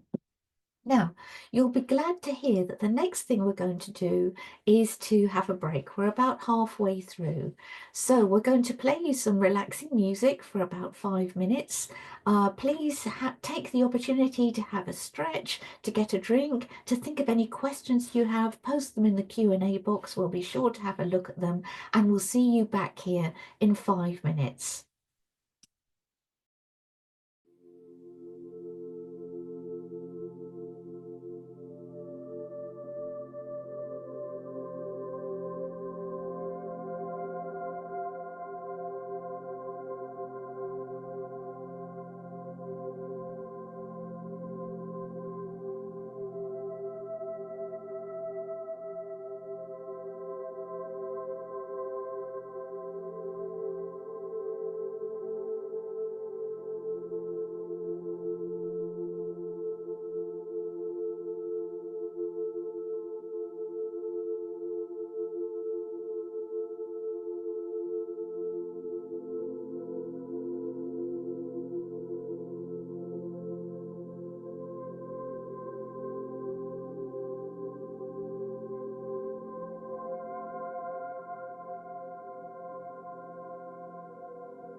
Hello, everybody, and welcome back. Hope you had a good break, and we're moving on to the next core content area, which is risk management.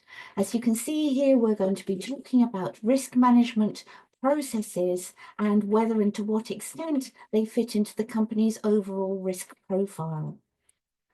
So the sorts of questions you might want to ask within the company as you're evaluating this is to look at what types of processes and policies are being used to identify, assess, prioritize and monitor your sustainability related risks and opportunities, and how are those processes integrated into the company's overall risk management process. So you might want to also think about what inputs and parameters you use for risk management, whether and how sustainability related risks and opportunities are prioritized, what sort of criteria you use for assessment, such as nature, likelihood, and magnitude, and what your monitoring process is. So the across the risk management component in IFRS S1 and S2, the requirements are similar, but there are some specific considerations in relation to risk management. Again, the requirements are very similar to those of the TCFD, but S2 requires more detailed information about the input parameters used to identify risks, whether and how climate-related scenario analysis is used to inform risk identification as well as resilience assessment, whether and how any of the processes have changed, and the same considerations apply to opportunities. So in S2, we actually have a definition of climate-related risks, which is based on the materials of the TCFD, so you might be familiar with this. There are two types of risk: transition risks and physical risks. Transition risks arise from the transition to a lower carbon economy, and they're often subcategorized as policy and legal, technology, market, and reputation. And in the middle, you can see some examples of these types of transition risks and how they might manifest in terms of increased pricing of greenhouse gas emissions, enhanced reporting obligations, perhaps greater exposure to litigation, costs associated with the transition to lower emission technologies, changes in consumer behavior, uncertain market signals, and increased cost or availability of raw materials. On the physical risk side, there are two subcategories of physical risk. There is the acute type, which can be event-driven, related to extreme weather-related events such as storms, floods, drought, or heat waves, and we know that these are increasing in severity and frequency. Or they can be chronic physical risks, and these arise from longer-term shifts in climate patterns, so longer-term changes in rainfall, temperature, sea level rise, reduced water availability or quality, biodiversity loss, and changes in soil productivity. And in both cases, these types of risks can give rise to financial effects. They can affect the company's cash flows, its access to finance, cost of capital, and these financial effects could manifest over different time frames, over the short, medium, or long term. We also have a definition of climate-related opportunities, and some of you have raised this in the Q&A. What about opportunities? Well, these are the potential positive effects arising from climate change for a company, and the types of opportunities that are described in the standard are those that arise from resource efficiency.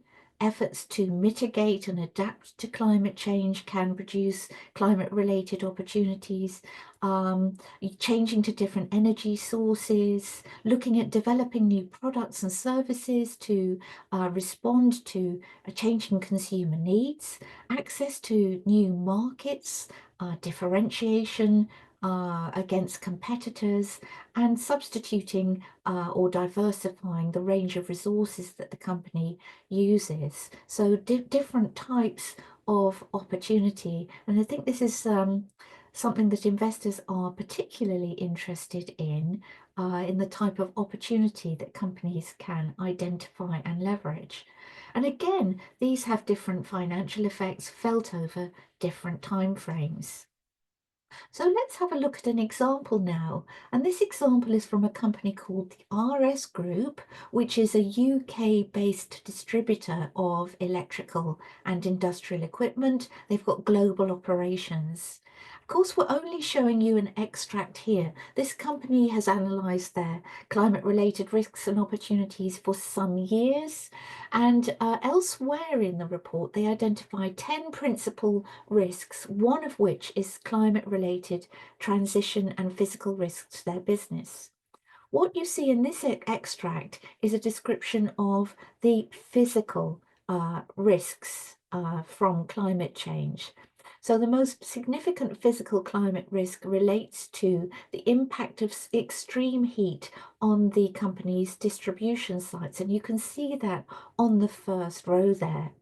The little red wheel shows how the risk is strategically relevant and aligned with the company's strategy.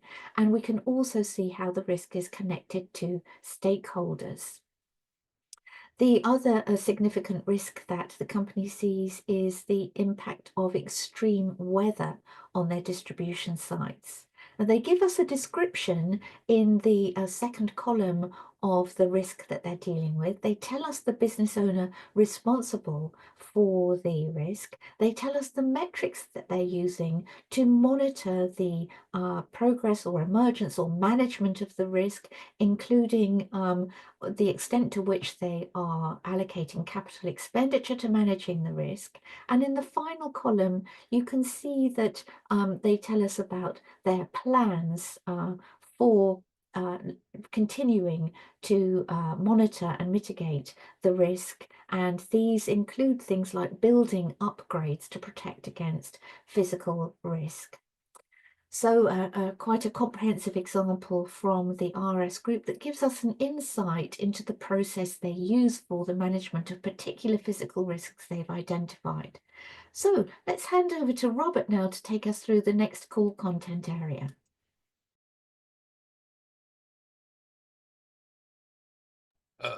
Sorry. Yes, perfect. Thank you very much, Lois, for this. We'll be moving now to the next key content area, and that's metrics and targets. And that's the final core content area of the standards. So let's start with metrics.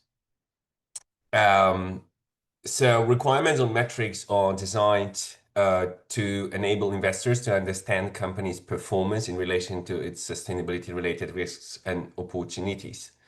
So preparers shall disclose the information explaining how the metrics are defined, if they're absolute or relative, if they have been validated by a third party, as well as the methodology. So for example, what is the method of calculation? What are the inputs? What are the limitations? And what are the assumptions involved? So that's about metrics. And then let's then talk about targets. So requirements on targets are designed to enable investors to understand the targets a company has set to monitor progress towards achieving strategic goals. So disclosures do include, firstly, whether they are qualitative or quantitative, and whether it is set voluntarily or by law or regulation. And also the standards set whether the metric used to target and to monitor progress toward its achievement. What is required also is to define the baseline period from which progress is measured, and how the period and the period to which the target applies. Additional requirement is to define if there are any milestones and interim targets, and also in case there are revisions to the target, that needs to be stated together with an explanation about revisions. And in the next, we will then talk about these elements, metrics, and targets, and in a practical example. Again, over to you, Lois.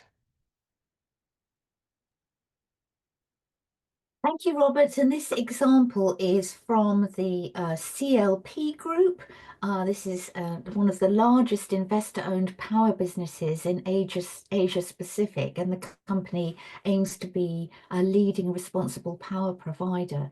This is an extract from their 2024 sustainability report, and it's really focused on showing how waste management and material use are managed in the company. So they're looking at things like the percentage of pollution the company reduces through recycling and removable activities. And just going back to the point you were making earlier, Robert, about connectivity, they very much connect this with their strategy. So they set out in the right-hand panel their medium and long-term waste targets for the years 2025 and 2030, and all the metrics and targets that they intend to use for that. So in the bottom panel, you can see how they've tracked the metrics and targets, and they're showing that really in most cases they are 100% in line with what they had set out to do. Now, the other thing I want just to point out here, as well as the fact we've got a link to the strategy, we've got the use of targets. We also have the use of assumptions here, and the company sets out their assumptions in their report. But note that many of the examples we've given you to date are about climate. But the sustainability standards S1 and S2 tell us that we must report on all sustainability related risks and opportunities and provide material information about them. And here we see CLP reporting on waste management and material use. Now, we know that there isn't yet a standard on waste management and material use or guidance from the ISSB, but in line with what the standard allows the company to do, they have in fact, as you can see in the pale grey writing, used SASB and GRI frameworks to help them with these metrics and targets. We're going to come back to that later, but in the meantime, I'm going to hand back to Robert to take us through metrics and targets a bit more. Yes. Great. Yes, indeed. So we introduced you to the concept of metrics and targets and how they're defined, and we'll be now talking about them, but more specifically in the context of the climate-specific considerations. So, as many of you know, the TCFD framework laid out recommended disclosures, but IFRS S2 takes that further. But making some of these mandatory. Under IFRS S2, companies now need to disclose industry-specific metrics that reflect the business model and operations. These are designed to help investors understand how climate risks shows up in the real activities of a company. So beyond that, there are new requirements for greenhouse gas emissions, not just overall numbers, but also details about emissions from consolidated group and were relevant joint ventures and associates. For financial institutions, that includes finance emissions as well. There is a dedicated framework for Scope 3 greenhouse gas emissions built into IFRS S2 to help guide consistent and decision-useful disclosures. On last point, while IFRS S2 does not explicitly say you must break down emissions by gas like CO2, methane, IFRS S1 includes disaggregation requirements. So if showing those gases separately gives investors material insights, then yes, they should be disclosed. All right. Likewise, there are some additional requirements, additional disclosures compared to TCFD for targets as well. So, for example, IFRS still requires disclosures about how the latest international agreement on climate change has informed the target and whether the target has been validated by a third party. IFRS 2 also requires disclosures of more detailed greenhouse gas emissions targets, including additional information about any planned use of carbon credits to achieve companies' net greenhouse gas emissions targets. And IFRS 2 includes additional requirements to disclose information about approach to setting and reviewing each target and how it monitors progress against each target, including whether the target was derived using a sectoral decarbonization approach. All right, so that's about metrics and targets in the context of climate. Let's now zoom in a little bit more and touch on greenhouse gas emissions. This is one of the most common topics that come up when we talk about metrics and targets under IFRS 2. So just to recap to anyone newer to this space, Scope 1 covers direct emissions, so things like your own facilities or company vehicles. Scope 2 covers indirect emissions from purchased energy like electricity or steam. And Scope 3 is everything else across your value chains. So think suppliers, distributions, and product use as well. So IFRS 2 requires companies to disclose all three scopes, gross absolute emissions using the Greenhouse Gas Protocol corporate standard. There is some flexibility here though. So if your local regulator requires a different method, you can use that in the first year thanks to the transition relief in the standard. You will also need to disclose if you use an internal carbon price to guide decision making and whether executive compensation is linked to climate performance. So just recently in May this year, the IFRS Foundation published a really helpful Q&A style educational piece on how to meet these disclosures requirements, especially around Scope 3. So we definitely recommend taking a look if you haven't seen yet, and we'll share the link to this document in the chat in a moment. All right, and then we have another example, and this will be presented again by Lois. Over to you. Thanks, Robert. Thank you. And this example is from Enel, which is an Italian producer and distributor of electricity and gas. And it's an extract from their GHG inventory 2024. So this company actually has a whole document for their GHG inventory. It's not necessary to do that. That's just how they've chosen to do it.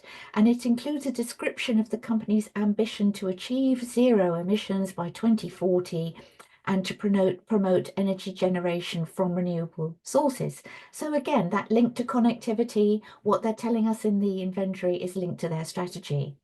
At the top of the slide, you can see the company's carbon footprint broken down by scopes 1, 2, and 3 that Robert's just explained to us, and also the comparative analysis of the 2024 performance. So the 2022 base year is in the shaded graph bars and the 2024 year in the solid blue graph bars. Now you can see a number of things from this type of depiction. First, you can see the comparison between 2022 and 2024. So you can see there's a decline in emissions over that period. Secondly, you can see where what the scope that gives rise to the majority of emissions, which is scope 3. At the bottom of the slide, we can see an extract which gives us a further breakdown of part of the scope 2 emissions. So they break down their scope 2 emissions by business activity, so power generation and others, and those by source, from electricity consumption from the grid in power plants and from electricity consumption from the grid in terminal ports at particular locations. Again, they give us the comparison of years, 2024 to 2022, and the percentage reduction. The other breakdown they give us, and this applies to scope 2 only, is a breakdown by the calculation method.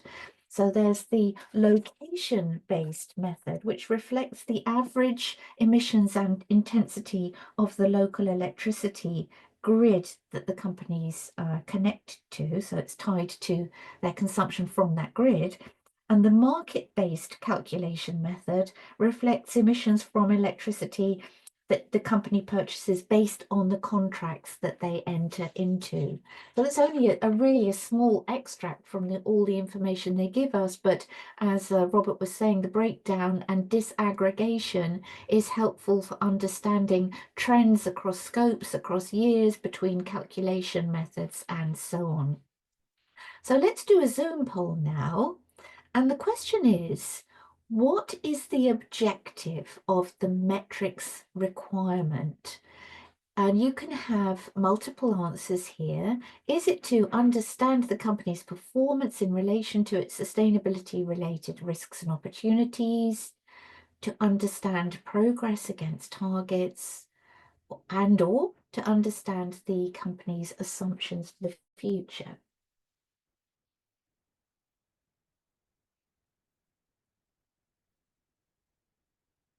Give you a moment to think about that.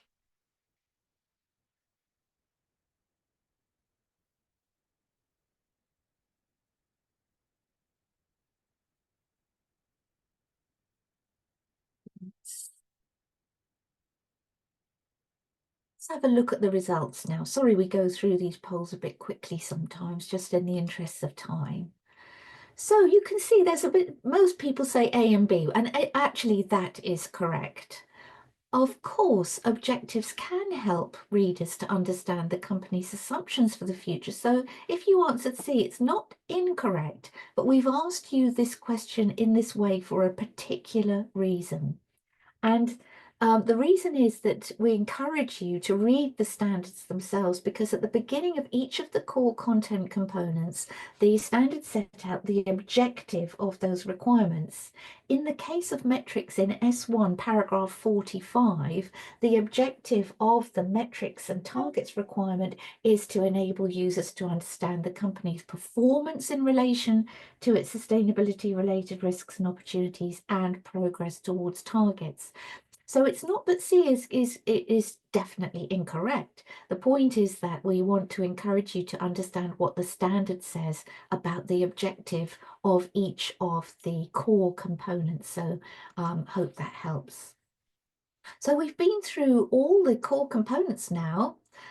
So we're going to look at the next section of our Align module, and that is how you integrate the ISSB disclosure requirements with other requirements that the company might choose to or be required to comply with. So how do you build on the baseline? Remember, we talked about the baseline earlier, that the baseline reflected in the standards can be built upon with building blocks that are intended to encourage or require companies to disclose information specific to listing requirements, for example, and this could also apply to companies in your supply chains. It could cover, building blocks could cover information about specific policy objectives for promoting sustainability. So information that can justify incentives to be taken advantage of, like tax cuts or subsidies for sustainable practices. There might be disclosure requirements on top of the baseline to elicit information about industry-specific practices, risks, opportunities, challenges, and management of sustainability-related risks that are specific to a particular industry. And of course, we can build upon the baseline by asking for information that is intended to meet the information needs of stakeholders other than investors, as well as investors. So many of you have asked about this in the Q&A actually. what is the progress towards adoption or other use of ISSB standards across the world? Well, it's definitely gaining momentum. In the Q&A, we've given the link to the ISSB pages, and you can find it on this slide as well, about adoption of ISSB standards. I think as at the 12th of June, 36 jurisdictions have adopted, used, or are finalising adoption of the ISSB standards. And on the IFRS website, you can see the jurisdictional profiles and snapshots of those countries. Of course, there are other ways in which the standards can be used, and that is also to have a voluntary adoption of the standards, for example. But the links we provide you on this slide give you more information about how that's progressing through the jurisdictional sustainability consultations in many countries, the regulatory implementation program, and the ISSB's roadmap development tool that helps companies to navigate their adoption of ISSB standards. So, of course, if you are using other frameworks and standards because you want to, or because you have to, or because the standards direct you to, what is the way of managing your information when you are responding to multiple frameworks? Well, we've already said that some interoperability is already taking place. We know that CDP has aligned its climate questionnaire with IFRS S2. We know that the TPT, the Transition Plan Task Force work, is now within the foundation to the extent that it relates to disclosure. The GHG protocol is the approach that the ISSB standards require companies to use for the measurement of greenhouse gas emissions. And to ensure consistency between the GHG protocol standard development and the IFRS standards, the two organizations work closely together, both on the technical side and on the governance side. We're going to talk about GRI in a moment and their relationship with ISSB, and of course with nature-related disclosure, the ISSB has a particular project on ecosystems and biodiversity and is considering how it will build upon the recommendations of the Task Force on Nature-related Financial Disclosure to meet investors' information needs. So I said we'd come back to GRI. There is a memorandum of understanding between the organisations that explains how they will work together to jointly facilitate and efficient and effective reporting by companies around the world.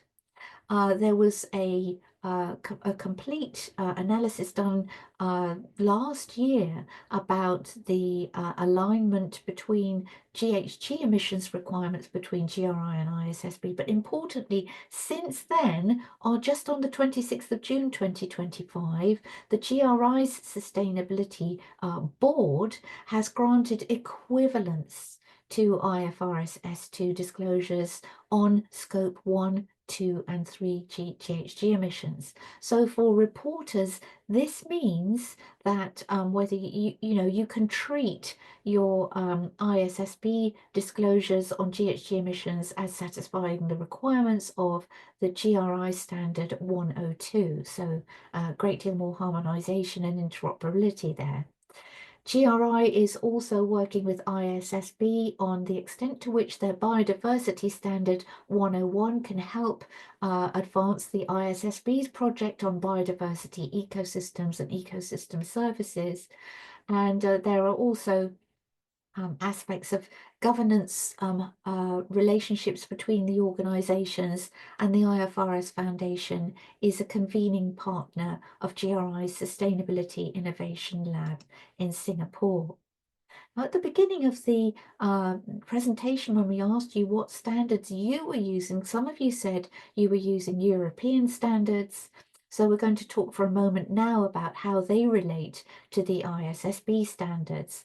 Well, as many of you know, with the omnibus proposals and project, the European standards are currently under review, but where companies are required to or choose to use both standards, the two organisations, the ISSB and the European regulator, EFRAG, or standards developer EFRAG, are working together to ensure as much alignment as possible. There's already been a project on climate-related disclosures where they found that there was a high degree of alignment between the two types of standards.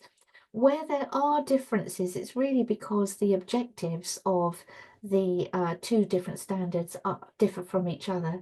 The ESRS cover impacts as well as risks and opportunities in particular. So this is one to watch really as the European standards review advances. Some of you might already be using integrated reporting as well, and the IIRC was one of the organisations that became part of the IFRS Foundation when the ISSB standards were first developed. But the integrated reporting framework still exists and is considered to be a complementary tool to IFRS S1 and S2. So you can use S1 and S2 and the integrated reporting framework together, particularly to support a holistic view of the value creation process you use. We'll see an example of that in a minute, and a more complete picture of how value is created over time while focusing on investor needs. So if you are interested in using the integrated reporting framework, the document we show you on the left side, and it is linked in the materials, helps you to understand how you can use the integrated reporting framework with the ISSB standards. It includes frequently asked questions, a mapping tool, a getting started guide, but I think the most important thing about integrated reporting is it's underpinned by integrated thinking, which can certainly enhance the quality of a company's corporate governance and the approach to sustainability disclosure. So we're going to hand over to Fiona now for a summary of Module 2.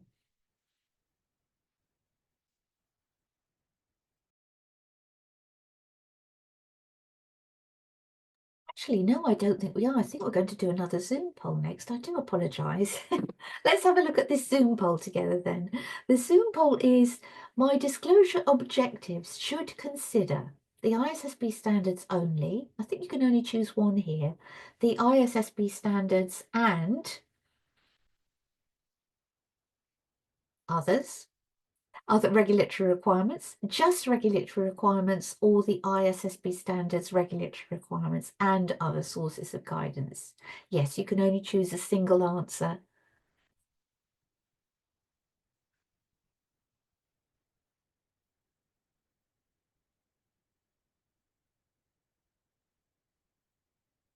Oh, I can see you all know the answer to this. And because of that, had good, very quick participation. Yes, you all know the results, the answer here. Yes, the ISSB standards, regulatory requirements, and other sources of guidance can all contribute to formulating your disclosure objectives and the way in which you make disclosures. So well done to everybody on that. And now it is indeed time to hand over to Fiona for the Module 2 summary. Great, thanks for that, Lois. Brilliant. And sorry for leaving you hanging earlier. My camera was playing up, but I'm glad we got there. Okay, great. So that brings us to the end of Module 2. So you're probably thinking 2 out of 4 modules, are we only halfway? Don't worry, Module 2 is a big one because there was a lot to cover in terms of explaining the core concepts of the standards, as I think you'll agree. So well more than halfway through the content, but hopefully helpful to get a really thorough overview at the same time. So in terms of wrapping up this module, we'll just take a minute to review what we've talked about in this area. So firstly, we reviewed all 4 of the core content areas of the ISSB standards. So governance, strategy, risk management, and metrics and targets. And an important thing I think to remember here is that although we're talking about 4 separate categories of information for disclosure purposes, of course, in practice within an organization, these aspects are all very interconnected, and your organization's way of managing these things may look a little different to that. So important to think about how to approach this in a connected way, but disclosing using that structure, I hope, provides a good basis and is a nice, consistent and comparable format to use across organizations. And then we also talked about how your disclosure might go beyond the needs or specific requirements of meeting S1 and S2. So, for example, to meet the needs of different stakeholders or to meet regulatory requirements in a different jurisdiction, or maybe industry norms as well. And so what's important to remember if you're doing this and you're meeting other requirements as well, is that the ISSB standards have purposely been developed to act as a baseline. And so that building blocks approach that we've talked about a few times can allow you to add additional disclosures on top. But what you also need to manage and carefully balance is that you don't then obscure the requirements of S1 and S2 alongside that. Okay, so to come to the end of this module, we'll be doing another exercise together now, just to reflect on what's coming to mind for you really from what we've covered in this section. So probably, I think what hopefully is front and center if you're either reporting on these topics in your own organization or maybe working with others on this, is that it's really important to understand what gaps you need to address in order to move from maybe where you are in your current disclosures or internal processes to where you need to be prepared for disclosing in full against the S1 and S2 standards. And so, of course, what we'd recommend that you do in order to build that understanding is to conduct a systematic and structured gap analysis to help you here. And so there's a checklist available in the homework sheet that you can use to support you with this, and a further gap analysis checklist in the SSE's toolkit of resources that we've linked to in the slides as well that might help you here. But some things to think about here will be both what particular enhancements or new disclosures you might need to make in the public domain, maybe relative to what you've provided previously. So this could be new topics, it could be around how you report and where you put this information, or perhaps it's about that quantifying the financial impact piece that we talked about as well. And then also alongside that external reporting, there might well also be internal processes or skill sets that you also need to consider to get you in the right shape for this public disclosure. So another aspect to consider as well. So there'll probably be lots of things coming to mind when we talk about that, but what would be interesting to hear from you is just, what are the key gaps that you are thinking of as we've talked about this that would be applicable to your organization? So we'll take a moment just to reflect on that together and to see what is coming to mind for you there. So again, I've reshared the Menti in the chat as a link, but I'm just getting the screen back up again so we can see your thoughts on this option. Okay, I see a few responses coming in already. No right or wrong answers here, of course, is just your immediate reflection. So if you're a report preparer, this might be quite easy to answer as to, you know your internal processes. But maybe if you're a different stakeholder, you can also just answer this question in terms of, what's most in focus for you with the organizations you're working on, or what do you think would be the key gaps to address for other organizations? So I'm seeing a few people coming through already, so thanks for that. So someone's mentioned about the robustness of data gathering processes and the systems guided by strong governance. Absolutely, I think that's a common answer we hear here, is that uptick in the need for stronger controls around data management that this necessitates is something to think about early in your process. So whereas you might have some reporting processes in place already for sustainability disclosure, perhaps those were developed in a slightly ad hoc way in the past, or maybe just weren't needing to be quite as robust for the purposes you were using them previously. So thinking here about how you can improve the robustness, auditability, verifiability of those processes, and draw very much from what's in place for your financial accounting processes is a very good guide to lead forward with. And then we're also seeing maybe someone mentioning that the specific aspects of disclosure for S2 that might be new for you are something to dig into. So absolutely encourage you to read through the standards and sort of pull out what those areas for you might be. And when we talked earlier about the move from TCFD to IFRS S2 as well, hopefully that can help to think about if you maybe have some TCFD aligned reporting, what else you might need to disclose to build out the S2 reporting further. So people have mentioned also about obviously the UK upcoming SRS requirements. So of course that's a great structure to structure your thinking and gap analysis against, particularly to ensure your readiness for those regulatory reporting needs as well. And then someone's mentioned scope 3, again, a topic we often hear mentioned, a much harder or challenging area sometimes to get the data for. So indeed, thinking about how you can maybe start with estimation methods to build out your initial scope 3 footprint and build over time to more directly sourced data, focusing on, those most material areas of your scope 3 sources of emissions would be a good idea as well. So let's have a little flick down and see what else we've got. So someone's mentioned also the connection with financial information, yes, and the financial reporting side of things. So often, indeed, that's an area that's new when we come to reporting against the standards here that may differ from what you've done for sustainability reporting in the past. So engaging early with your financial colleagues to maybe understand what they're already doing as well, because I think what we often hear as well is that, there's more read across. I think it was mentioned by Richard at the start of the session that actually, because the S1 and S2 standards draw so heavily from what was already implemented for accounting standards on the financial side, there's actually quite a lot of read across there. So it may be that as you engage with your financial colleagues, you find that there are existing processes or disclosures in place that are very complementary to what you need to collect here as well.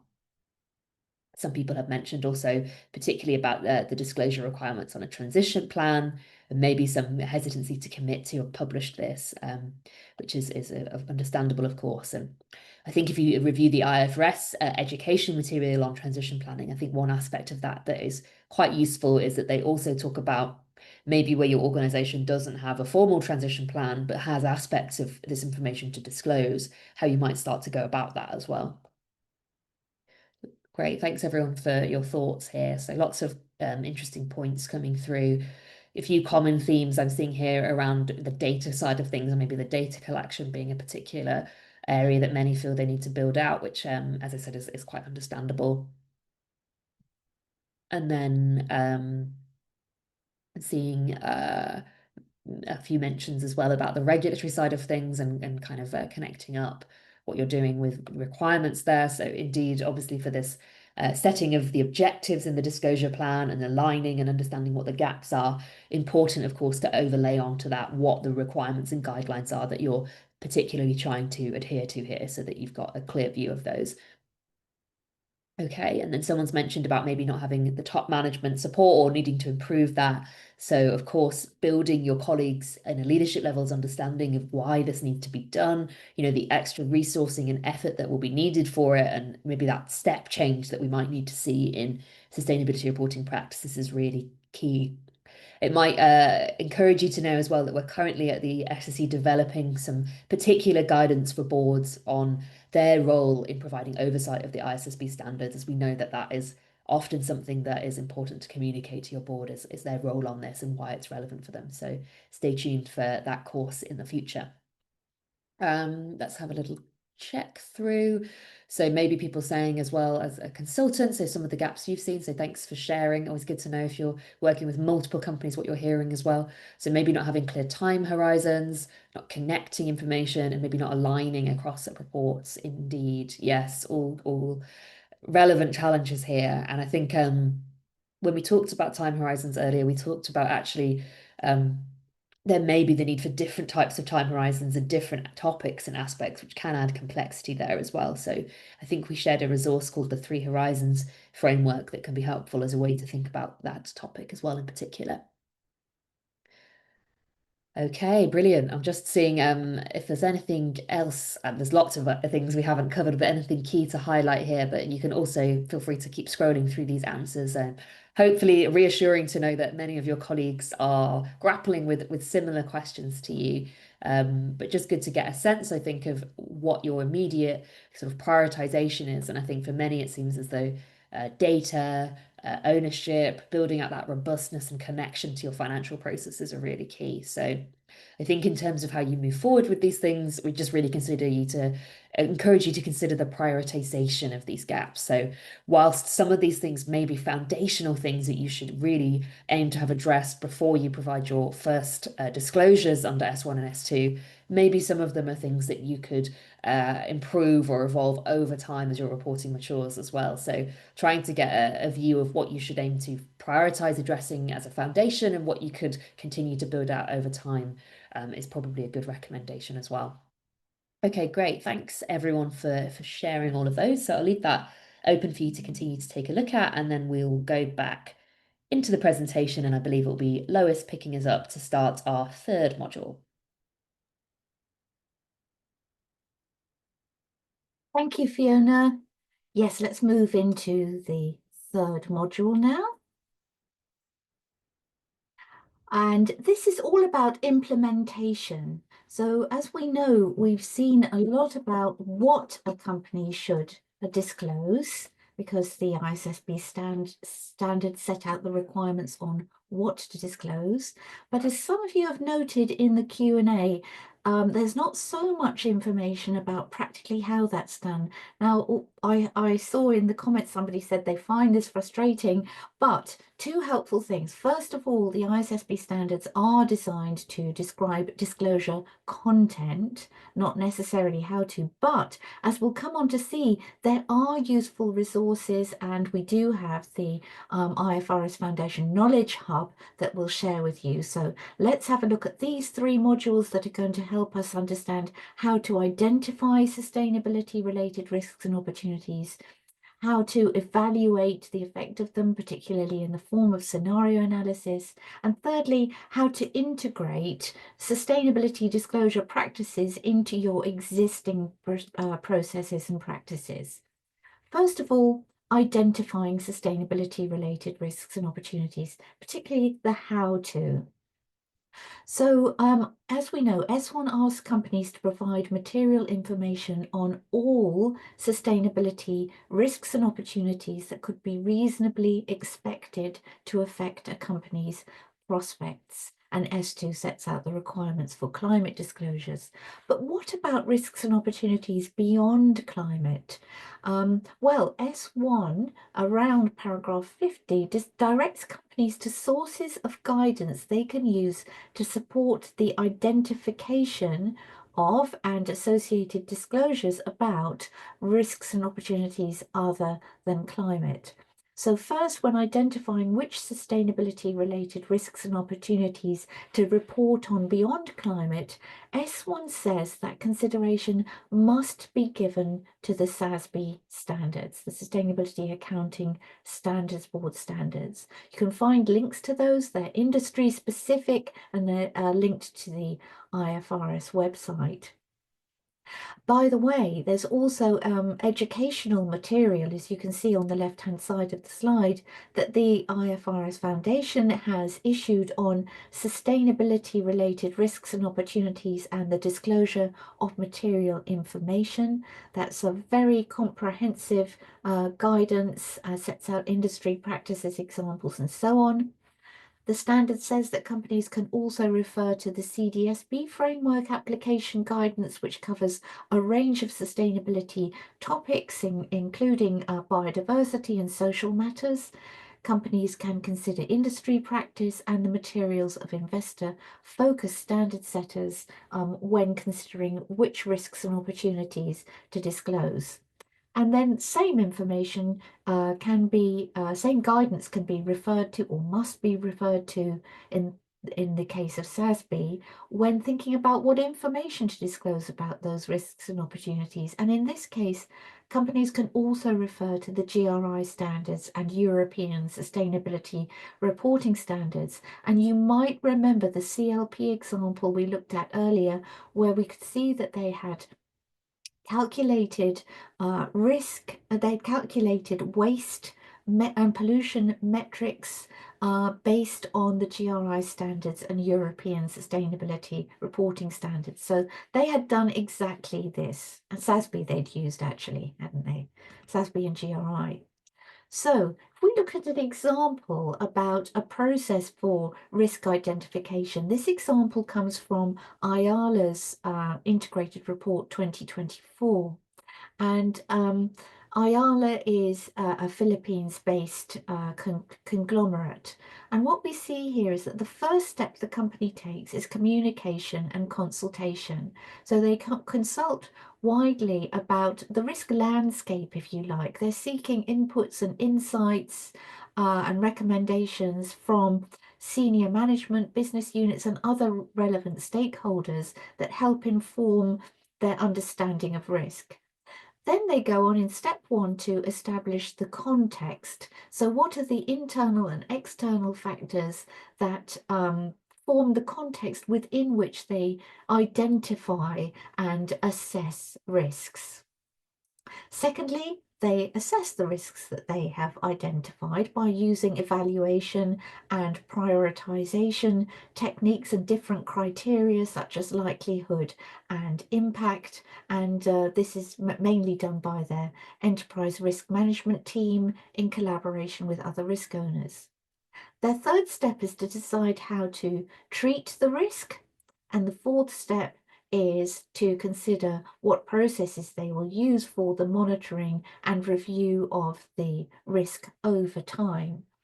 So this example goes beyond the simple identification of risk. It also shows the process used beyond that identification for assessment, but it gives you an idea of what happens on the how-to side within a company. Let's look at one more example now, and this comes from a company called Nest from their 2024 annual report. Nest is a company based in Finland, and it's a leading producer of sustainable aviation fuel, renewable diesel, and feedstock solutions for the chemical industry. So its strategy is very much to do with renewable fuels and circular raw materials. This shows how the company identifies risks and opportunities in 2 different scenarios over a time horizon till 2050. And the 2050 scenario is in the net zero world is divided into 2. They look at the world trends and they look at the trends in Europe and North America. And this is because the transition to a net zero world happens at different paces and in different ways in different jurisdictions.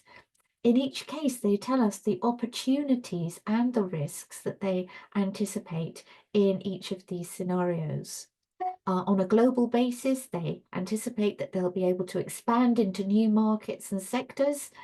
And in the EU and North America, they expect their supply of renewable and circular materials to be supported by regulation and voluntary ambitions in the net zero scenario.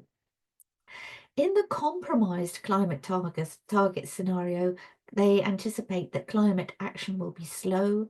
Global warming of 2.5 to 3 degrees is anticipated. In this scenario, the company thinks it has opportunities to differentiate itself from others by continuing to provide renewable and circular solutions, but the risk is that the demand for those products will be constrained. Now, in all cases, you can see that the company gives an indicative financial impact in each of these scenarios, whether positive, base case, or slightly negative.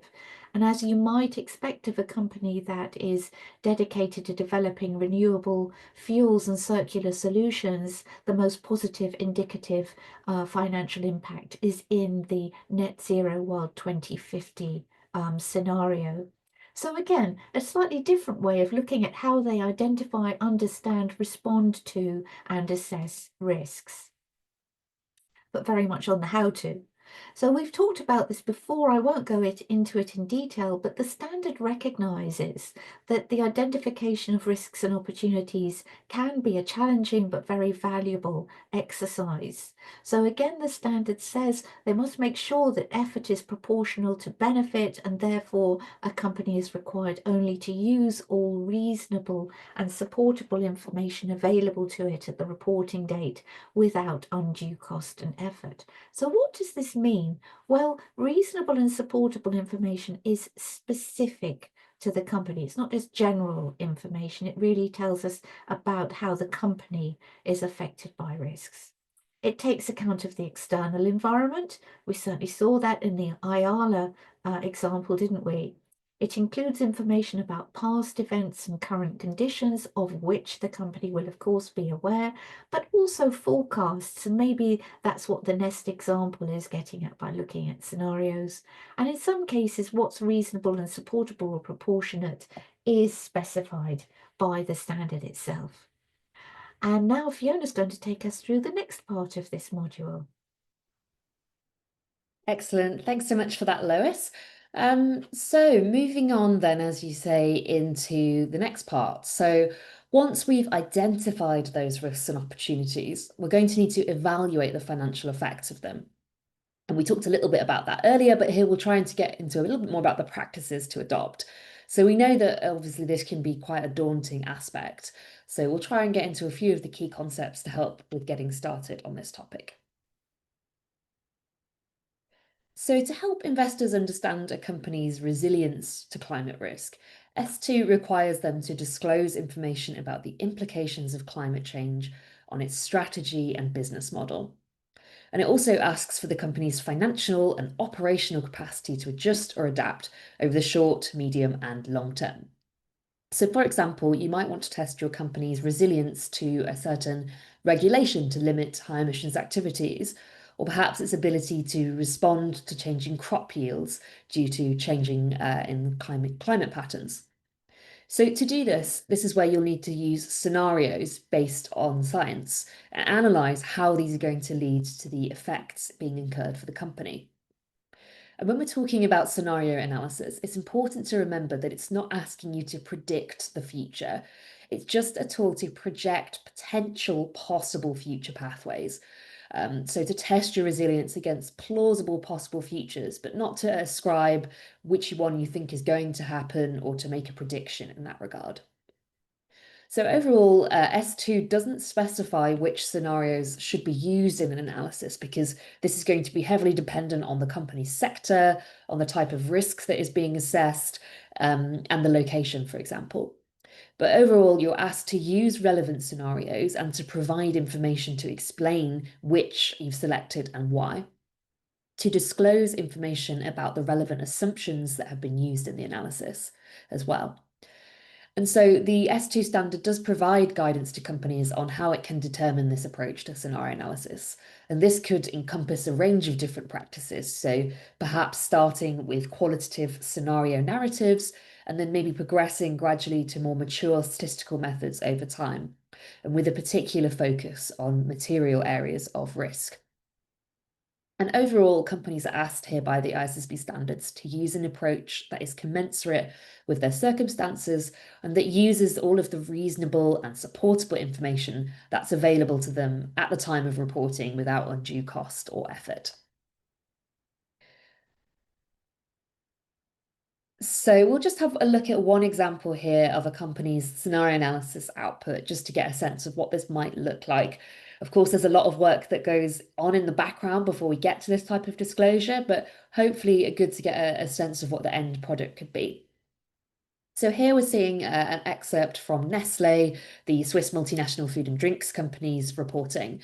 And in particular, this is just one output from their climate scenario analysis. I'd encourage you to look at their non-financial statement as we've linked in the slides, because there's lots of different visuals they've prepared here and accompanying descriptions. But here what we're seeing is the projection of the potential impact of physical climate change on the yield of 12 of their key agricultural commodities. And that's out to 2040 versus 2022 as a baseline year and on a medium emissions scenario. And what this analysis shows us is that there's going to be potential increases in heat waves, droughts, and water stress that could affect the yield of a number of these different products globally. And in turn, in their disclosure, they go on to talk about the potential for what that could mean for them. So it could lead to increased price volatility, increased input costs, and affect the stability of their supply chain. And so they go on in their disclosure to talk about the different aspects of their business that this may impact and the steps that they're taking to try and improve their resilience in response to this. So, for example, they're considering opportunities to leverage R&D and use crop science to improve yield resilience to climate extremes for their crops, and other areas of operational efficiency and innovation that might help to offset these issues.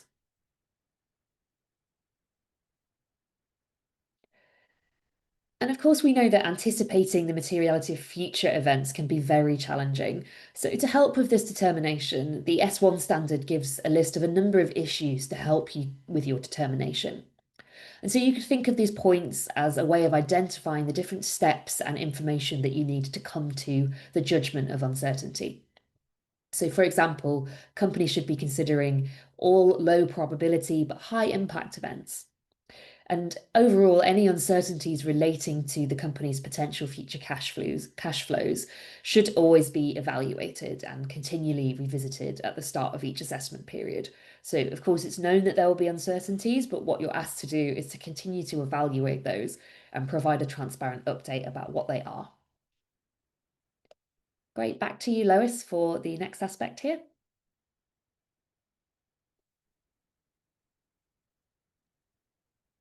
Thank you, Fiona. Now we're moving on to think about how you can integrate sustainability information processes into your existing processes and practices. So you might want to consider, actually, the good news is that in many cases, a company will have processes, systems and practices that it can use to support sustainability reporting already. So a good example would be your risk management process. But when you're considering what you have and what more you might need, here's a list of things you might consider. First of all, doing a gap analysis to check whether your existing processes and systems can be used for sustainability disclosure or what extent they can. You could look at the suitability of your existing processes and the suitability of the criteria used for prioritizing risks and opportunities. So certainly because sustainability risks and opportunities manifest over longer time horizons and have different characteristics, you might want to think about whether the sort of usual prioritization criteria of likelihood, probability, etc., are sufficient, or whether you need to add criteria to your processes such as impact, vulnerability, and speed of onset. You most likely have internal controls processes that could be evaluated to see whether they're suitable to support sustainability disclosure. You might want to think about who in the organization or outside the organization can contribute processes and expertise towards your sustainability disclosures. What are the interconnections between different internal and external factors that inform your systems and processes, and that any changes you need to make to them? What uncertainties do you face, and how can they be reflected in your existing processes? Does there need to be a record of the judgment that management applies to uncertainty? And finally, what resources are already in place to develop systems, or do you need to go through a change management or budgetary request process in order to get new resources for new or developed systems? So as part of your homework is that we're suggesting that you create a disclosure plan that helps you work through some of the questions relevant to your disclosure. Now, why are we doing that? First of all, because a disclosure plan helps a company take control of its own narrative. We just heard earlier, didn't we, that the what is reasonable and supportable about a company is specific to the company, and the requirements ask about your company's risks and opportunities, strategies, etc. And the disclosure plan just helps to make sure that your narrative is about your company and not too generic. The disclosure plan supports internal collaboration and knowledge sharing across different teams by recording who should be involved, which departments, which teams, risk management, company secretarial, procurement, finance, what systems have they got, what expertise can they contribute, what will their responsibilities be. It can also help you record things like how will data be sourced, what about assurance? Are you going to get it? And if so, from whom and on what types of information? So really, a disclosure plan is a central reference point, an audit trail, reflecting who's involved, what the objectives are, where data will come from, what assurance will be sought, what are the sign-off procedures, etc. It's like a permanent record that records all of these things. And we'll just have a look at a little example of how one particular company has set out what they call the basis for preparation of their sustainability statement. So the company concerned is Novo Nordisk, which is a Danish pharmaceutical company. And you can see that in the first panel, they describe the regulations, standards and practices that they've had to or chosen to use for their disclosures. And there's quite a long list there, isn't there? They've got the GHG protocol, Science-Based Targets Initiative, TCFD, as well as the regulations to which they are they must apply. They tell us what time horizons they've considered for the preparation of information, whether and to what extent they've omitted information, what sources of estimation and outcome uncertainty that they have encountered, and also whether they've changed anything since the last reporting period. So all in all, this tells us the approach and scope of reporting that the company has used. It helps readers to understand, oh, I wonder how they've done this, which standard did they use, which time periods are they reporting over? And you can imagine, can't you, that it's most helpful to do this before you actually get started on the reporting cycle. So let's do a Zoom poll now. You can only answer one of these, yes or no. And the question is a disclosure plan required by the IFRS sustainability disclosure standards? You can answer yes, and you must disclose your plan, or no, but it's a very helpful tool.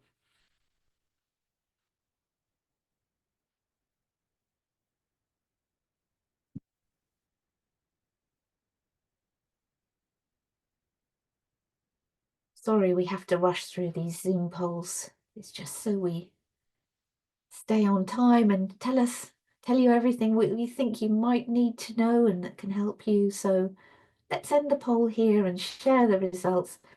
Excellent. Not many audiences that we speak with get this right, but this group, very, very good. You got it correct. The correct answer is no. There is nowhere in the sustainability standards that say you must have a disclosure plan and you must disclose information about it. We just suggest it for your homework because it's a very helpful tool. Now, bear in mind that there are parts of these standards that say you must disclose certain things about your basis for preparation. You must disclose which sources of guidance you've used if they're other than the standards. You must disclose what judgments have been made. You must disclose what sources of measurement uncertainty you've encountered. So there are specific things that you could find in a disclosure plan that the standard requires you to report on, but there's no requirement to have an overall disclosure plan. We just recommend it because we think it's very helpful. We have got another Zoom poll now, which we will zoom through this so we stay on time.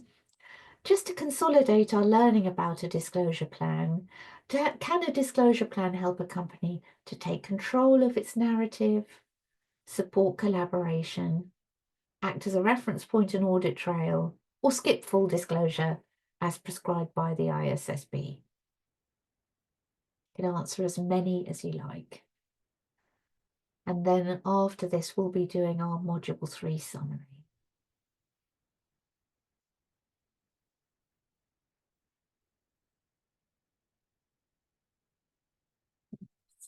just to stay on time, I'm going to share the results with you. Yes, of course, you're all right. It's the first three that a disclosure plan can help with, as well as other things. So well done. That's absolutely correct.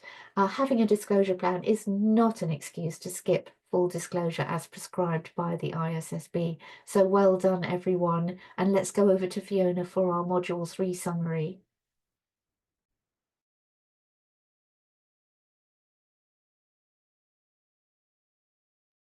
Great, thank you for that, Lois. So bringing us up then to the end of our third module, we'll wrap up a little bit again, just as we have been for each of our other modules. So firstly, let's come back to those connections. So in our module 2, we talked about highlighting the importance of connections between those 4 core content areas of disclosure.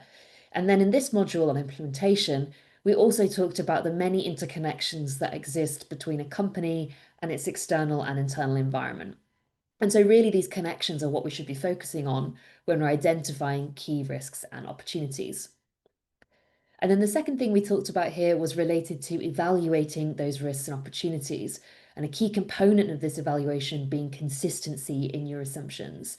So whilst a scenario analysis can be a super helpful tool to assess resilience and build strategies, it's also important to track the assumptions you're using in this and to be transparent about what those are. And then finally, as we've seen, even if some of this data maybe isn't information you're already disclosing, it might be that you're already collecting it for different reasons, or perhaps you do have appropriate processes that could help you to start collecting it. So just trying as much as we can not to start from scratch and to use the processes we have already to build from those is a key message I think we'd want to highlight here. So you're probably used to this format now, but we'll have another quick exercise just to wrap this one up. And so what we'd like to think about in our third exercise is the processes and systems for data collection that might be able to be adapted to support you here. So I know earlier when we talked about gaps, many of you highlighted data as a gap, but it will be good just to take a moment to think about maybe you already have things that you can use and that could help you here. So this could be both particular subject content, so maybe you have sources of information you can draw from to help you to build out your sustainability related metrics. Or maybe you have existing processes and tools that are in use in the business that you think could be suitable to implement sustainability requirements within. So again, we'll just revisit Menti together to have a little bit of a look at what your thoughts are on that.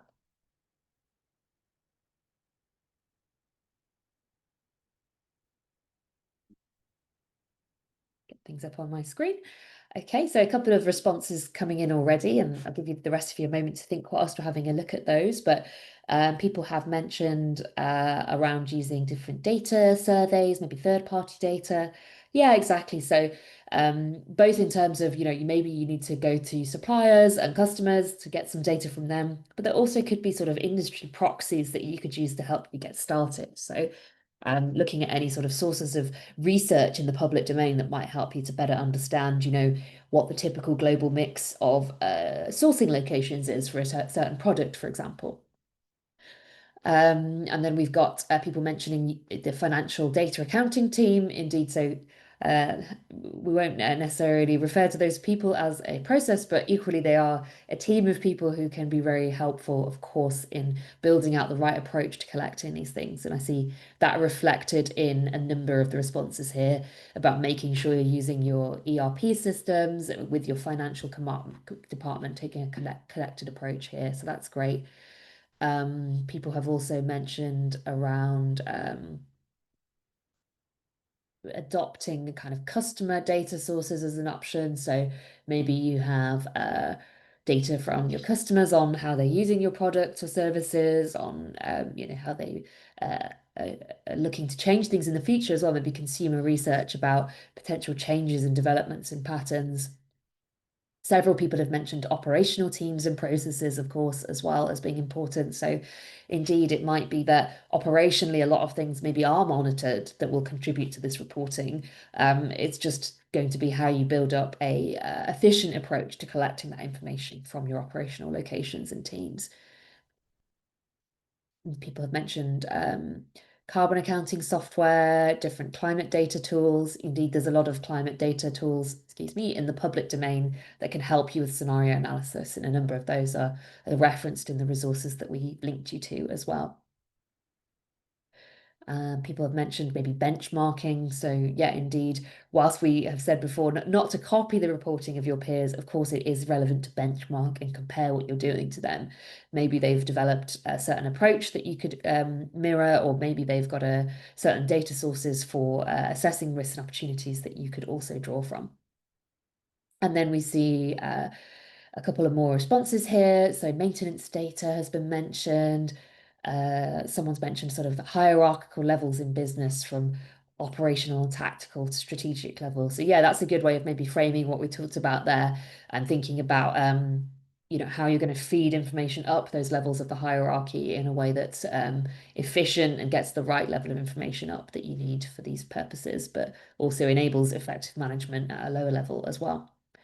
Okay, great. Thanks so much, everyone, for sharing those thoughts. So that wraps us up on Module 3, and I'll now introduce my colleague Vanessa from the IFRS team, who will take us into our Communicate module. Thanks, Vanessa. Okay, thank you. Thank you, Fiona. So I'm Vanessa from the IFRS Foundation. So I'm happy to take you through the final unit of our training. So our final unit of the training, which focuses on the when and where of disclosure of sustainability-related financial information. As with the last unit, we will have like 3 main sections. To get us started, we will look at the location first. In this session, we are looking to clarify where sustainability disclosures should be located. Before we dive into the specific requirements, let's think about sustainability disclosures in the context of a complete reporting package that is useful to investors. Investors already have access to a company's financial statements, and ISSB standards are designed to identify sustainability-related risks and opportunities that complement the financial statements. These are all to come together in a reporting package that we call a general purpose financial report.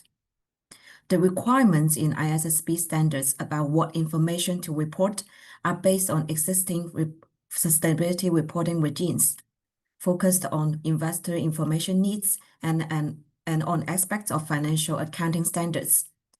As we may know, GRI standards expand on sustainability metrics relevant to broader social concerns. And ISSB and GRI reporting standards share some content requirements, such as what to report.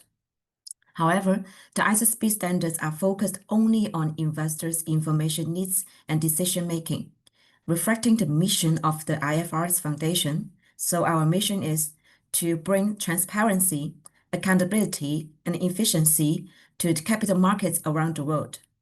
So both organizations take different approaches to define materiality, but they are not competing. The GI approach is set out and understood among sustainability practitioners, whereas the IFRS approach is familiar to accountants and relies heavily on management judgment. It aligns with existing corporate risk management process. So together, these two frameworks enable companies to meet the growing demand for transparent, consistent information across financial and non-financial dimensions, aligning both investor priorities and broader social concerns. I would like to highlight another simple example is that where a double materiality assessment identifies that some of the company's impacts may also create sustainability risks, which could be so significant that they are important to disclosure to investors.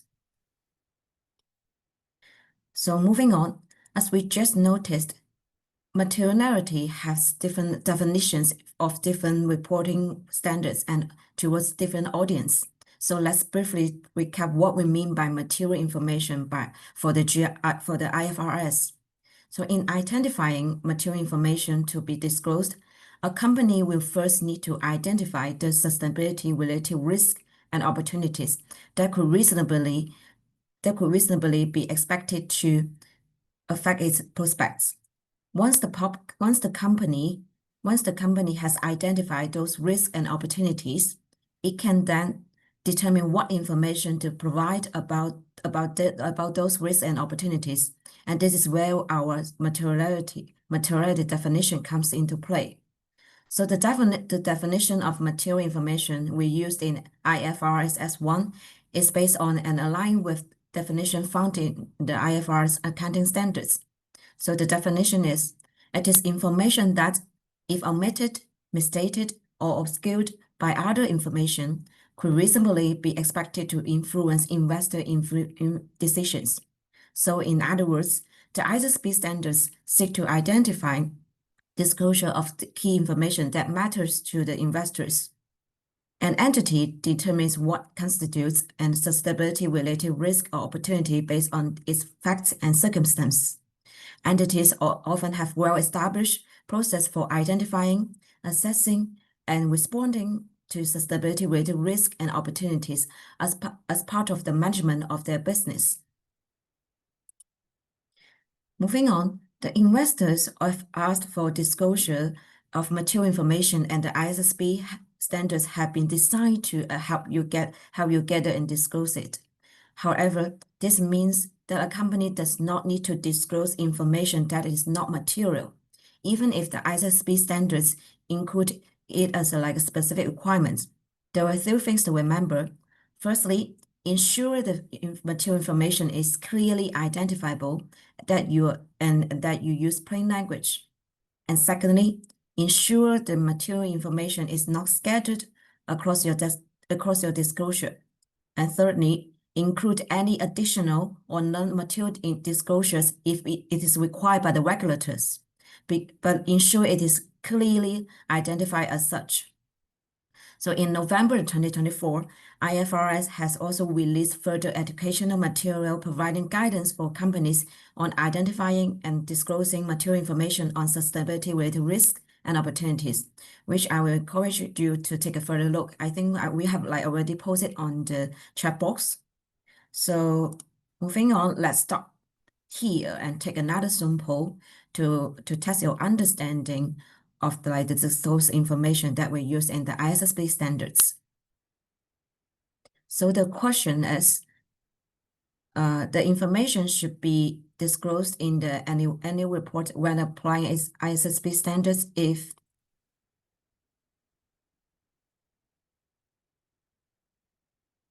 so the first one is omitting that information could reasonably be expected to influence investor decisions, and secondly, and B, it could reasonably be expected to affect the entity's cash flows, and C, exemplifies the values of the leadership team.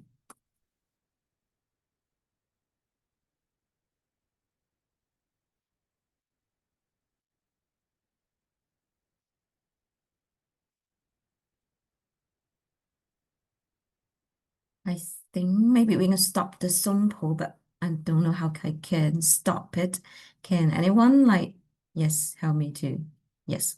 So the correct answer is A and B. So the reason we are not choosing C is that unless it has been determined that the particular values being exemplified are expected to have a financial effect on the company, this may not be information that is necessary. Okay, let's moving on.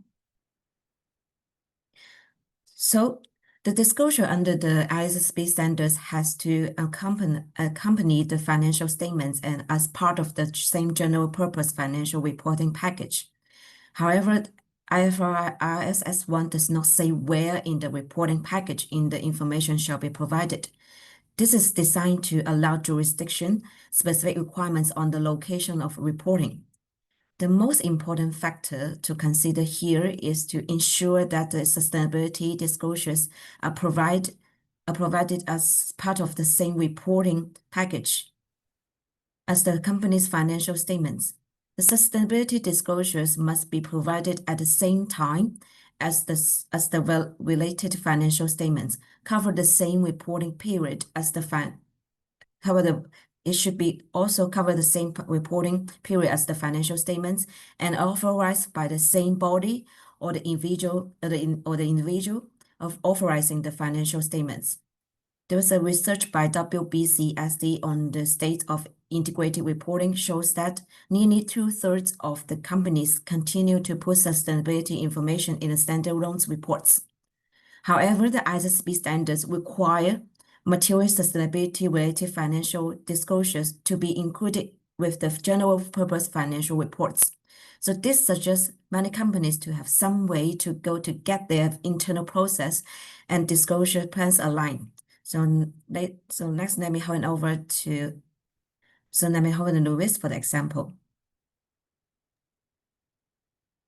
Thank you, Vanessa. And we're going back to Ayala, the Philippines-based conglomerate for this example. So because this is a huge company, they have a lot to report.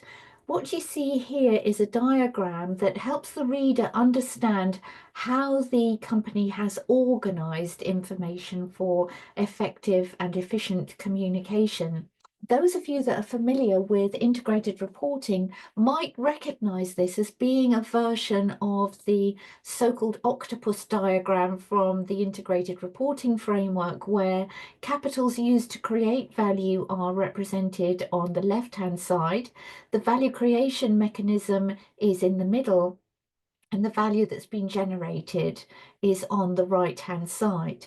But although they are describing here the value creation mechanism at very high level, really this is a navigation tool. So regarding the contents, if you look at the orange circle, you'll see that page numbers are provided for where you can find information on outlook, material topics, stakeholders, strategy and business activities, and so on. So you find the page numbers, but also the company has used icons to show where information is linked. So in the vision pillar under strategy, in the orange circle in the middle, you can see that that's linked to value generated in the right-hand column under focused execution. So this is one way, only one way, in which diagrams, models, especially the value creation model, page numbers and icons can be used for the effective navigation of information. So back to you, Vanessa. Thank you. So next we are going to talk about the digital reporting. As we may know, technology is an emerging consideration for disclosures. So increasingly, corporate reporting is moving from PDF reports towards information on the web pages with structured datasets, such as those datasets offered by the stock exchanges. The IFRS Foundation has created the ISSB taxonomy, which reflects the requirements and materials of the ISSB standards. So the taxonomy does not introduce any new requirements. A digital taxonomy provides the common elements or tags needed to make your sustainability disclosure machine readable. This makes it easier to take large data sets, like information from an entire industry, and bringing them all together to analyze them. There are a number of benefits regarding the digital reporting. For example, it makes the reported information easier to use for analysis. Data is structured the same across business in a machine-readable format. And secondly, tagging information potentially allows for automated checks for quality and consistency. And more data connection and management systems are compatible with digital reporting taxonomies, improving processing and report preparation. And lastly, text can have labels and descriptions in multiple languages. So if you report your quantitative data in one language, someone speaking another language can also understand what it means. So moving on, following the discussion on the location and timing, let's think about ensuring efficient disclosures. So we have added this into the training because there are common comments we find from the corporates is that there is a growing reporting burden. What we hope to highlight here is that when done correctly, efficiencies can be made to reduce the burden. So first of all, it is important to understand what effective communication looks like and what it is required. So often companies will think that if they just put all the information they have into a one report, that everyone will be satisfied. However, this would be against the core concepts, in particular, fair presentation. For example, it could be helpful to ask these questions before you do this. Firstly, is the information clear and concise?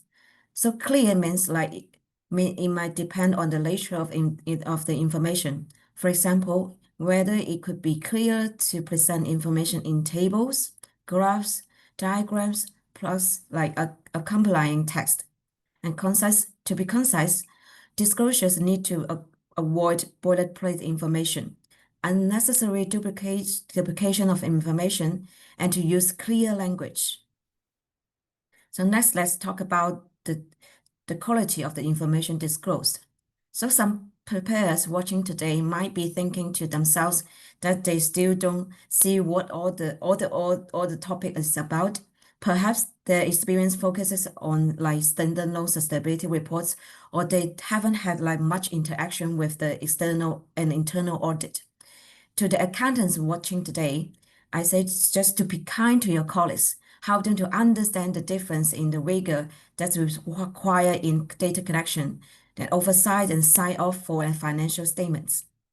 So this means, for example, disclosures include comparative information and are to be restated as necessary. And disclosures avoid unnecessary duplication and cross-reference as required. And also information has to be material to be connected and aggregated or disaggregated appropriately. So as you may have already noticed, there may appear to some overlap in the disclosure topics. For example, you might have the same governance approach for all sustainability issues. Rather than duplicate the certain information, you can use cross-referencing to enhance efficiency of your disclosures. So cross-referencing to the other reports is permitted as long as the other reports is available at the same terms and at the same time as the sustainability disclosures. The cross-referenced information is assumed to become part of the reporting package. So cross-referencing shall be applied consistently and transparently. It shall not result in information becoming more difficult to understand. Now let me hand over back to Louis for the example.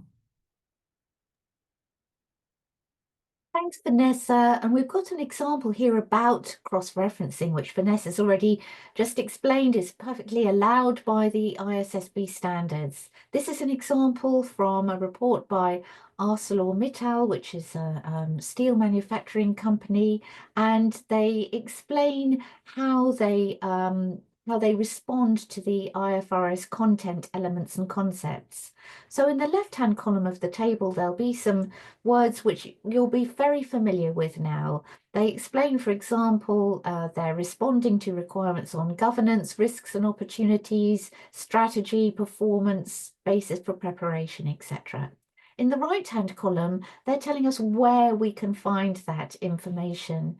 Now, the things to note are that sometimes the information is within the sustainability report. So they'll refer us to, in the business model, for example, they'll say, see business model in this 2024 sustainability report. In other cases, you'll find more information within the sustainability report, but also in the annual report and the 20F. And you see that in the case of strategy and resource allocation.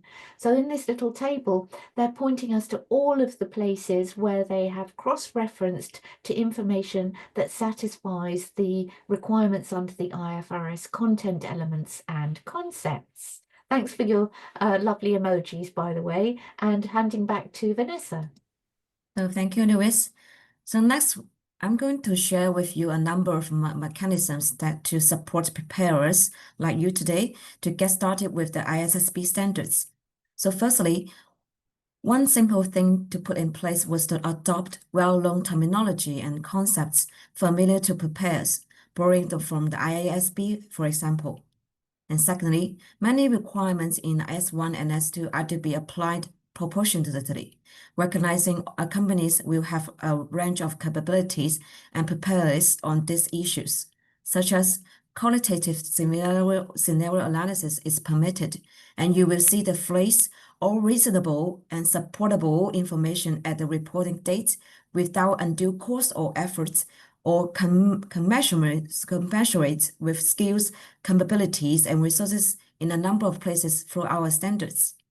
And thirdly, reliefs for the first year of application have also been introduced and include companies being able to limit disclosure to climate in year 1 and begin reporting on the other sustainability-related risks and opportunities in year 2, and companies being able to provide annual sustainability-related financial disclosures with their next half-year report, other than at the same time as the financial statements, and companies not needing to provide disclosures about Scope 3 GHG emissions apply the GHG protocol corporate standards to measure emissions if they are already using a different measurement approach. Another relief allows companies to include GHG emissions information obtained from companies in the value chain with a different reporting cycle. And lastly, we have already mentioned a number of other resources of guidance, including SASB standards, CCSB framework, and among many others. So the above all, those reliefs are designed to enable companies to put in place to reporting practices and structures to provide high quality, decision useful information. Just jurisdictions will decide when to mandate adoptions, but the standards are effective from 1st January 2024, and we know many companies are now preparing to adopt them voluntarily. So let's take another Zoom poll to test your understanding of the decision, the disclosed information that in accordance with the ISSB standards.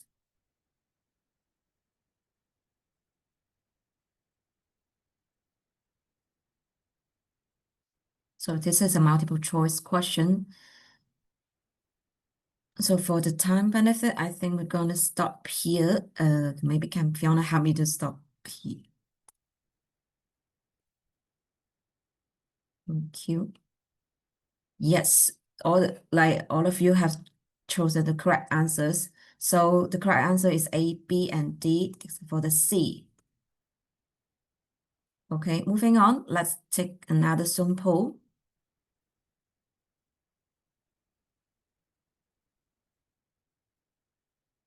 So the question is, the information is decision useful if it is first, A, relevant and faithfully represented, and B, comparable, C, verifiable, D, timely, and E, understandable.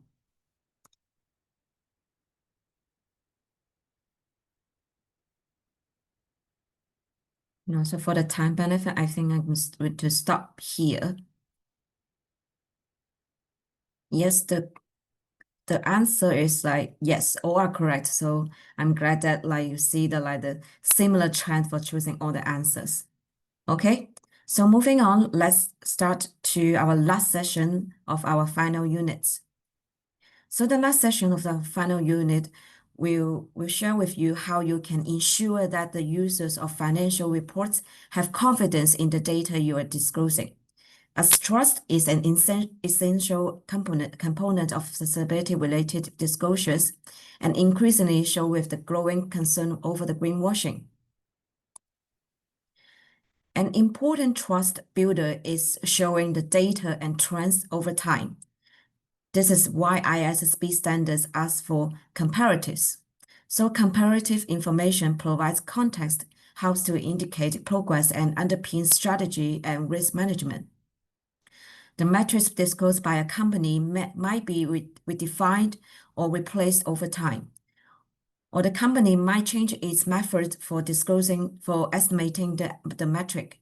So in these situations, it is important for the company to revise the comparatives to enable investors to compare and analyze current period figures with the relevant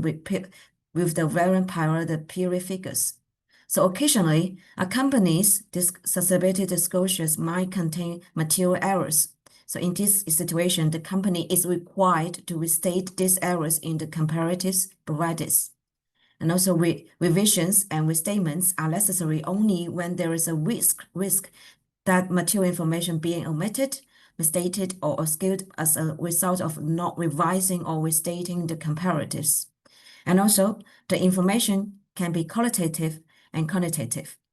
So companies sometimes express concerns for sharing the information they deem to be sensitive, or they think the sharing of information would reduce their competitive advantage. The ISSB standards relieve a company from disclosing information about a sustainability-related opportunity if that information is commercially sensitive. So if it is like a concern you might have, there is a further detail you can read in the handout. So finally, it is important to build confidence by providing clear statements of compliance. A company that complies with all requirements in the ISSB standards, even the reliefs, is required to make an explicit statement of compliance. And we have also published further guidance on this in September 2024, called Voluntarily Applying ISSB Standards, a guide for preparers. So I strongly recommend you to take a look. There are a few things to remember before I hand over back to Fiona. Firstly, is work through the list. And secondly, you can find in the handout slide deck or additional slide in this session with reminders and of how to report effectively. And I highly recommend you to take a further look. So next, I may hand over back to Fiona. Brilliant. Thank you so much for that, Vanessa. And wonderful. That brings us to the end there of our final module. So big well done for staying with us. If you're still in the session, we know that was a lot to cover, but let's have a quick wrap up on this module, a final reflection exercise before we run through a few resources and key takeaways from across the session. So firstly, in this module, we talked about where to report information. And what was important here was the audience or who you're reporting to. So making sure to be clear from the start who the primary user of information is will help you to ensure that this information is right for their needs. And of course, as we've mentioned a few times in this session, when we're referring to the S1 and S2 standards, we're focused on that investor audience. And we then discussed efficiency. And I think a key takeaway here is that less is more. So the objective here isn't to overload investors with information, because actually that could be harmful because it could obscure the information that is material. So this is where using the standards to get started is a good guide to make sure you're focused on that material investor information. Of course, the overall purpose of the ISSB standards. And we finally then discussed report user confidence. And especially in the current climate of greenwashing accusations and possible legal battles over public statements, you want, of course, to ensure that the data you're providing is accurate, and it's also presented in a way that is fair, balanced, and builds confidence among report users. And so that's where that reporting disclosure plan that we've discussed throughout the course today, which you can use the homework exercise to build out further, can really help you with this, because if it's done well, you're going to have a clear and documented process for reporting that data that investors need. Okay, so to get us started with thinking on that, we just want to take a final moment together to think about, maybe we talked about a few presentation and navigation techniques there with Vanessa that could be helpful. But of course, we know here that finding the right information is a key aspect of this, and making sure that reports that could be a little bit longer than they were in the past to meet these requirements are easy to navigate. So feel free to share in the Menti now your thoughts, maybe from those you've heard already, or maybe you have some other ideas as well about what do you think the best techniques are to help improve the navigability and readability of reports in the context of this information. So I've mentioned a few things here. I'll just do these quickly in the interests of time, but feel free to keep having a reflect on this as we move along. We do find it's useful just to take that moment as we're moving through to make sure you've engaged with what you think about some of this and what you want to take forward. So we've got tables of content, using content indices and headers, using cross-referencing, indeed, all really good points to highlight. And, we've shared a few examples with you that you could take a look at for some possible inspiration about approaches there.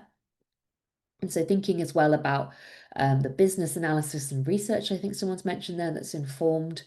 Okay, so maybe thinking about the report structure and end user, so thinking about structuring it and keeping things as simple as you can, I guess, is a good point there as well. I think it's tricky when we get into scenario analysis. Obviously, there can be a lot of detail, and we have said that you should be disclosing assumptions, but trying to kind of scale the level of detail so that you've made things clear in summaries and you signpost maybe to sources of further detail and context in other locations where relevant is helpful.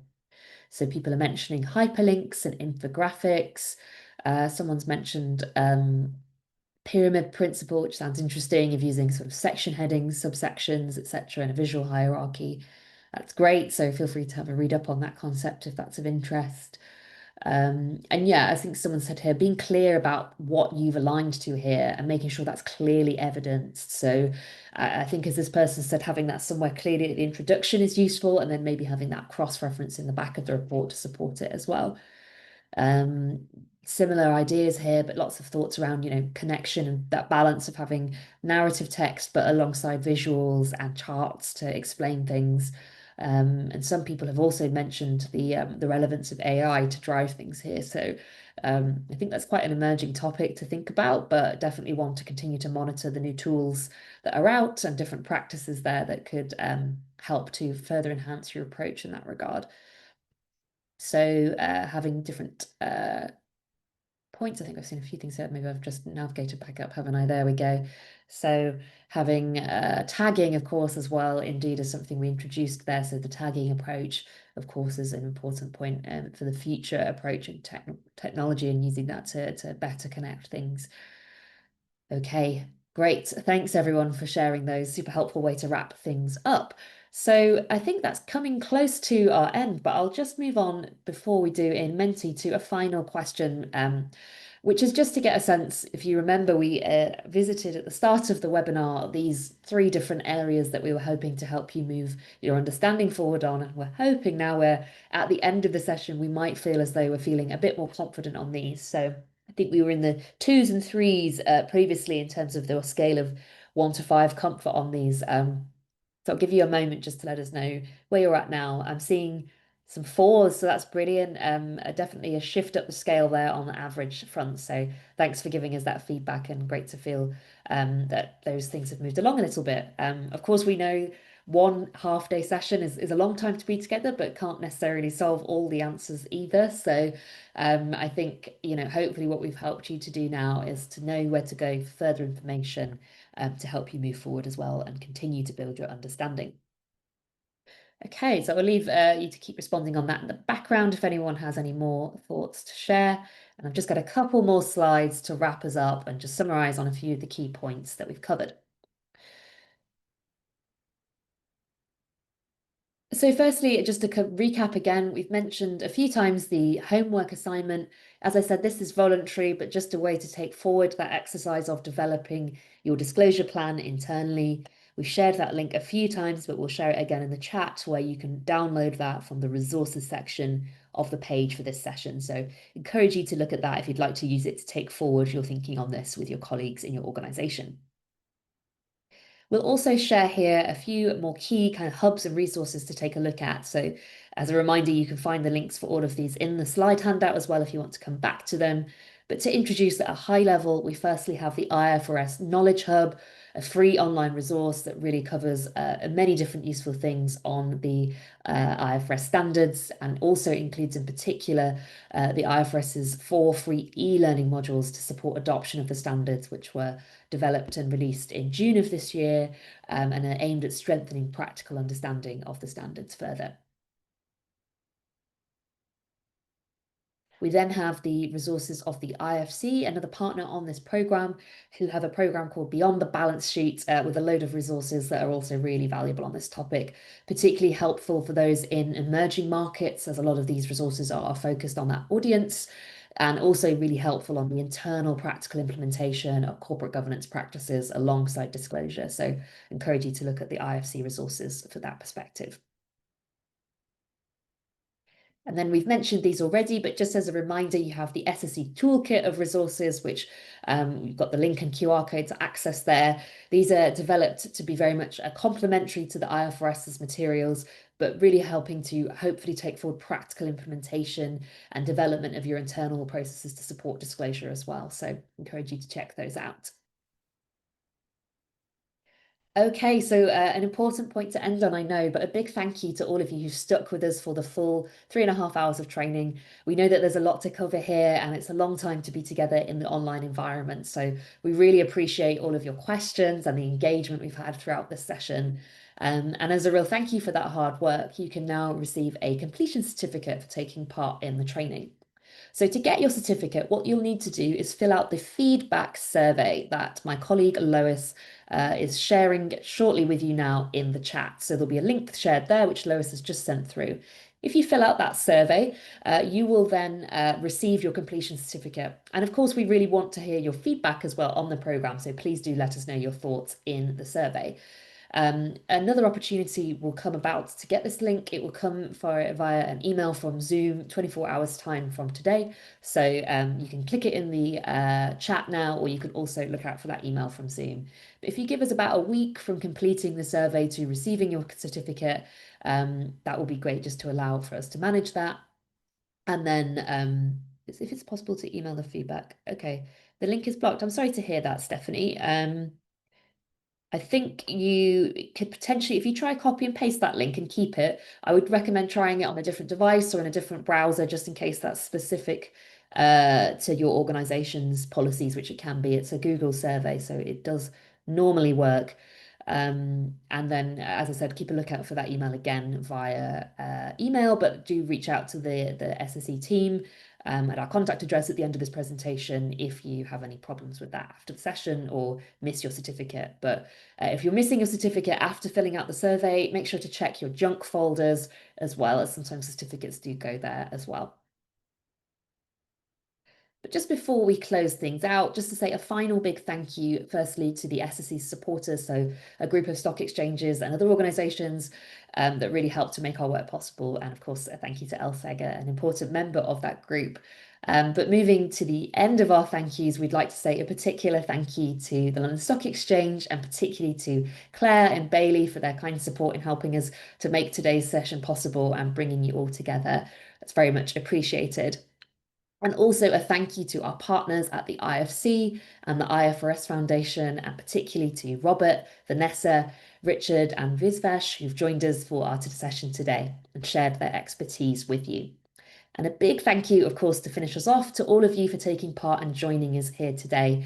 Really appreciate your engagement, enthusiasm, and a big well done for your completion of the programme. So we'll close off the session there, but wishing you a great rest of your day, everyone, and hope to see you again on a future training session. Many thanks.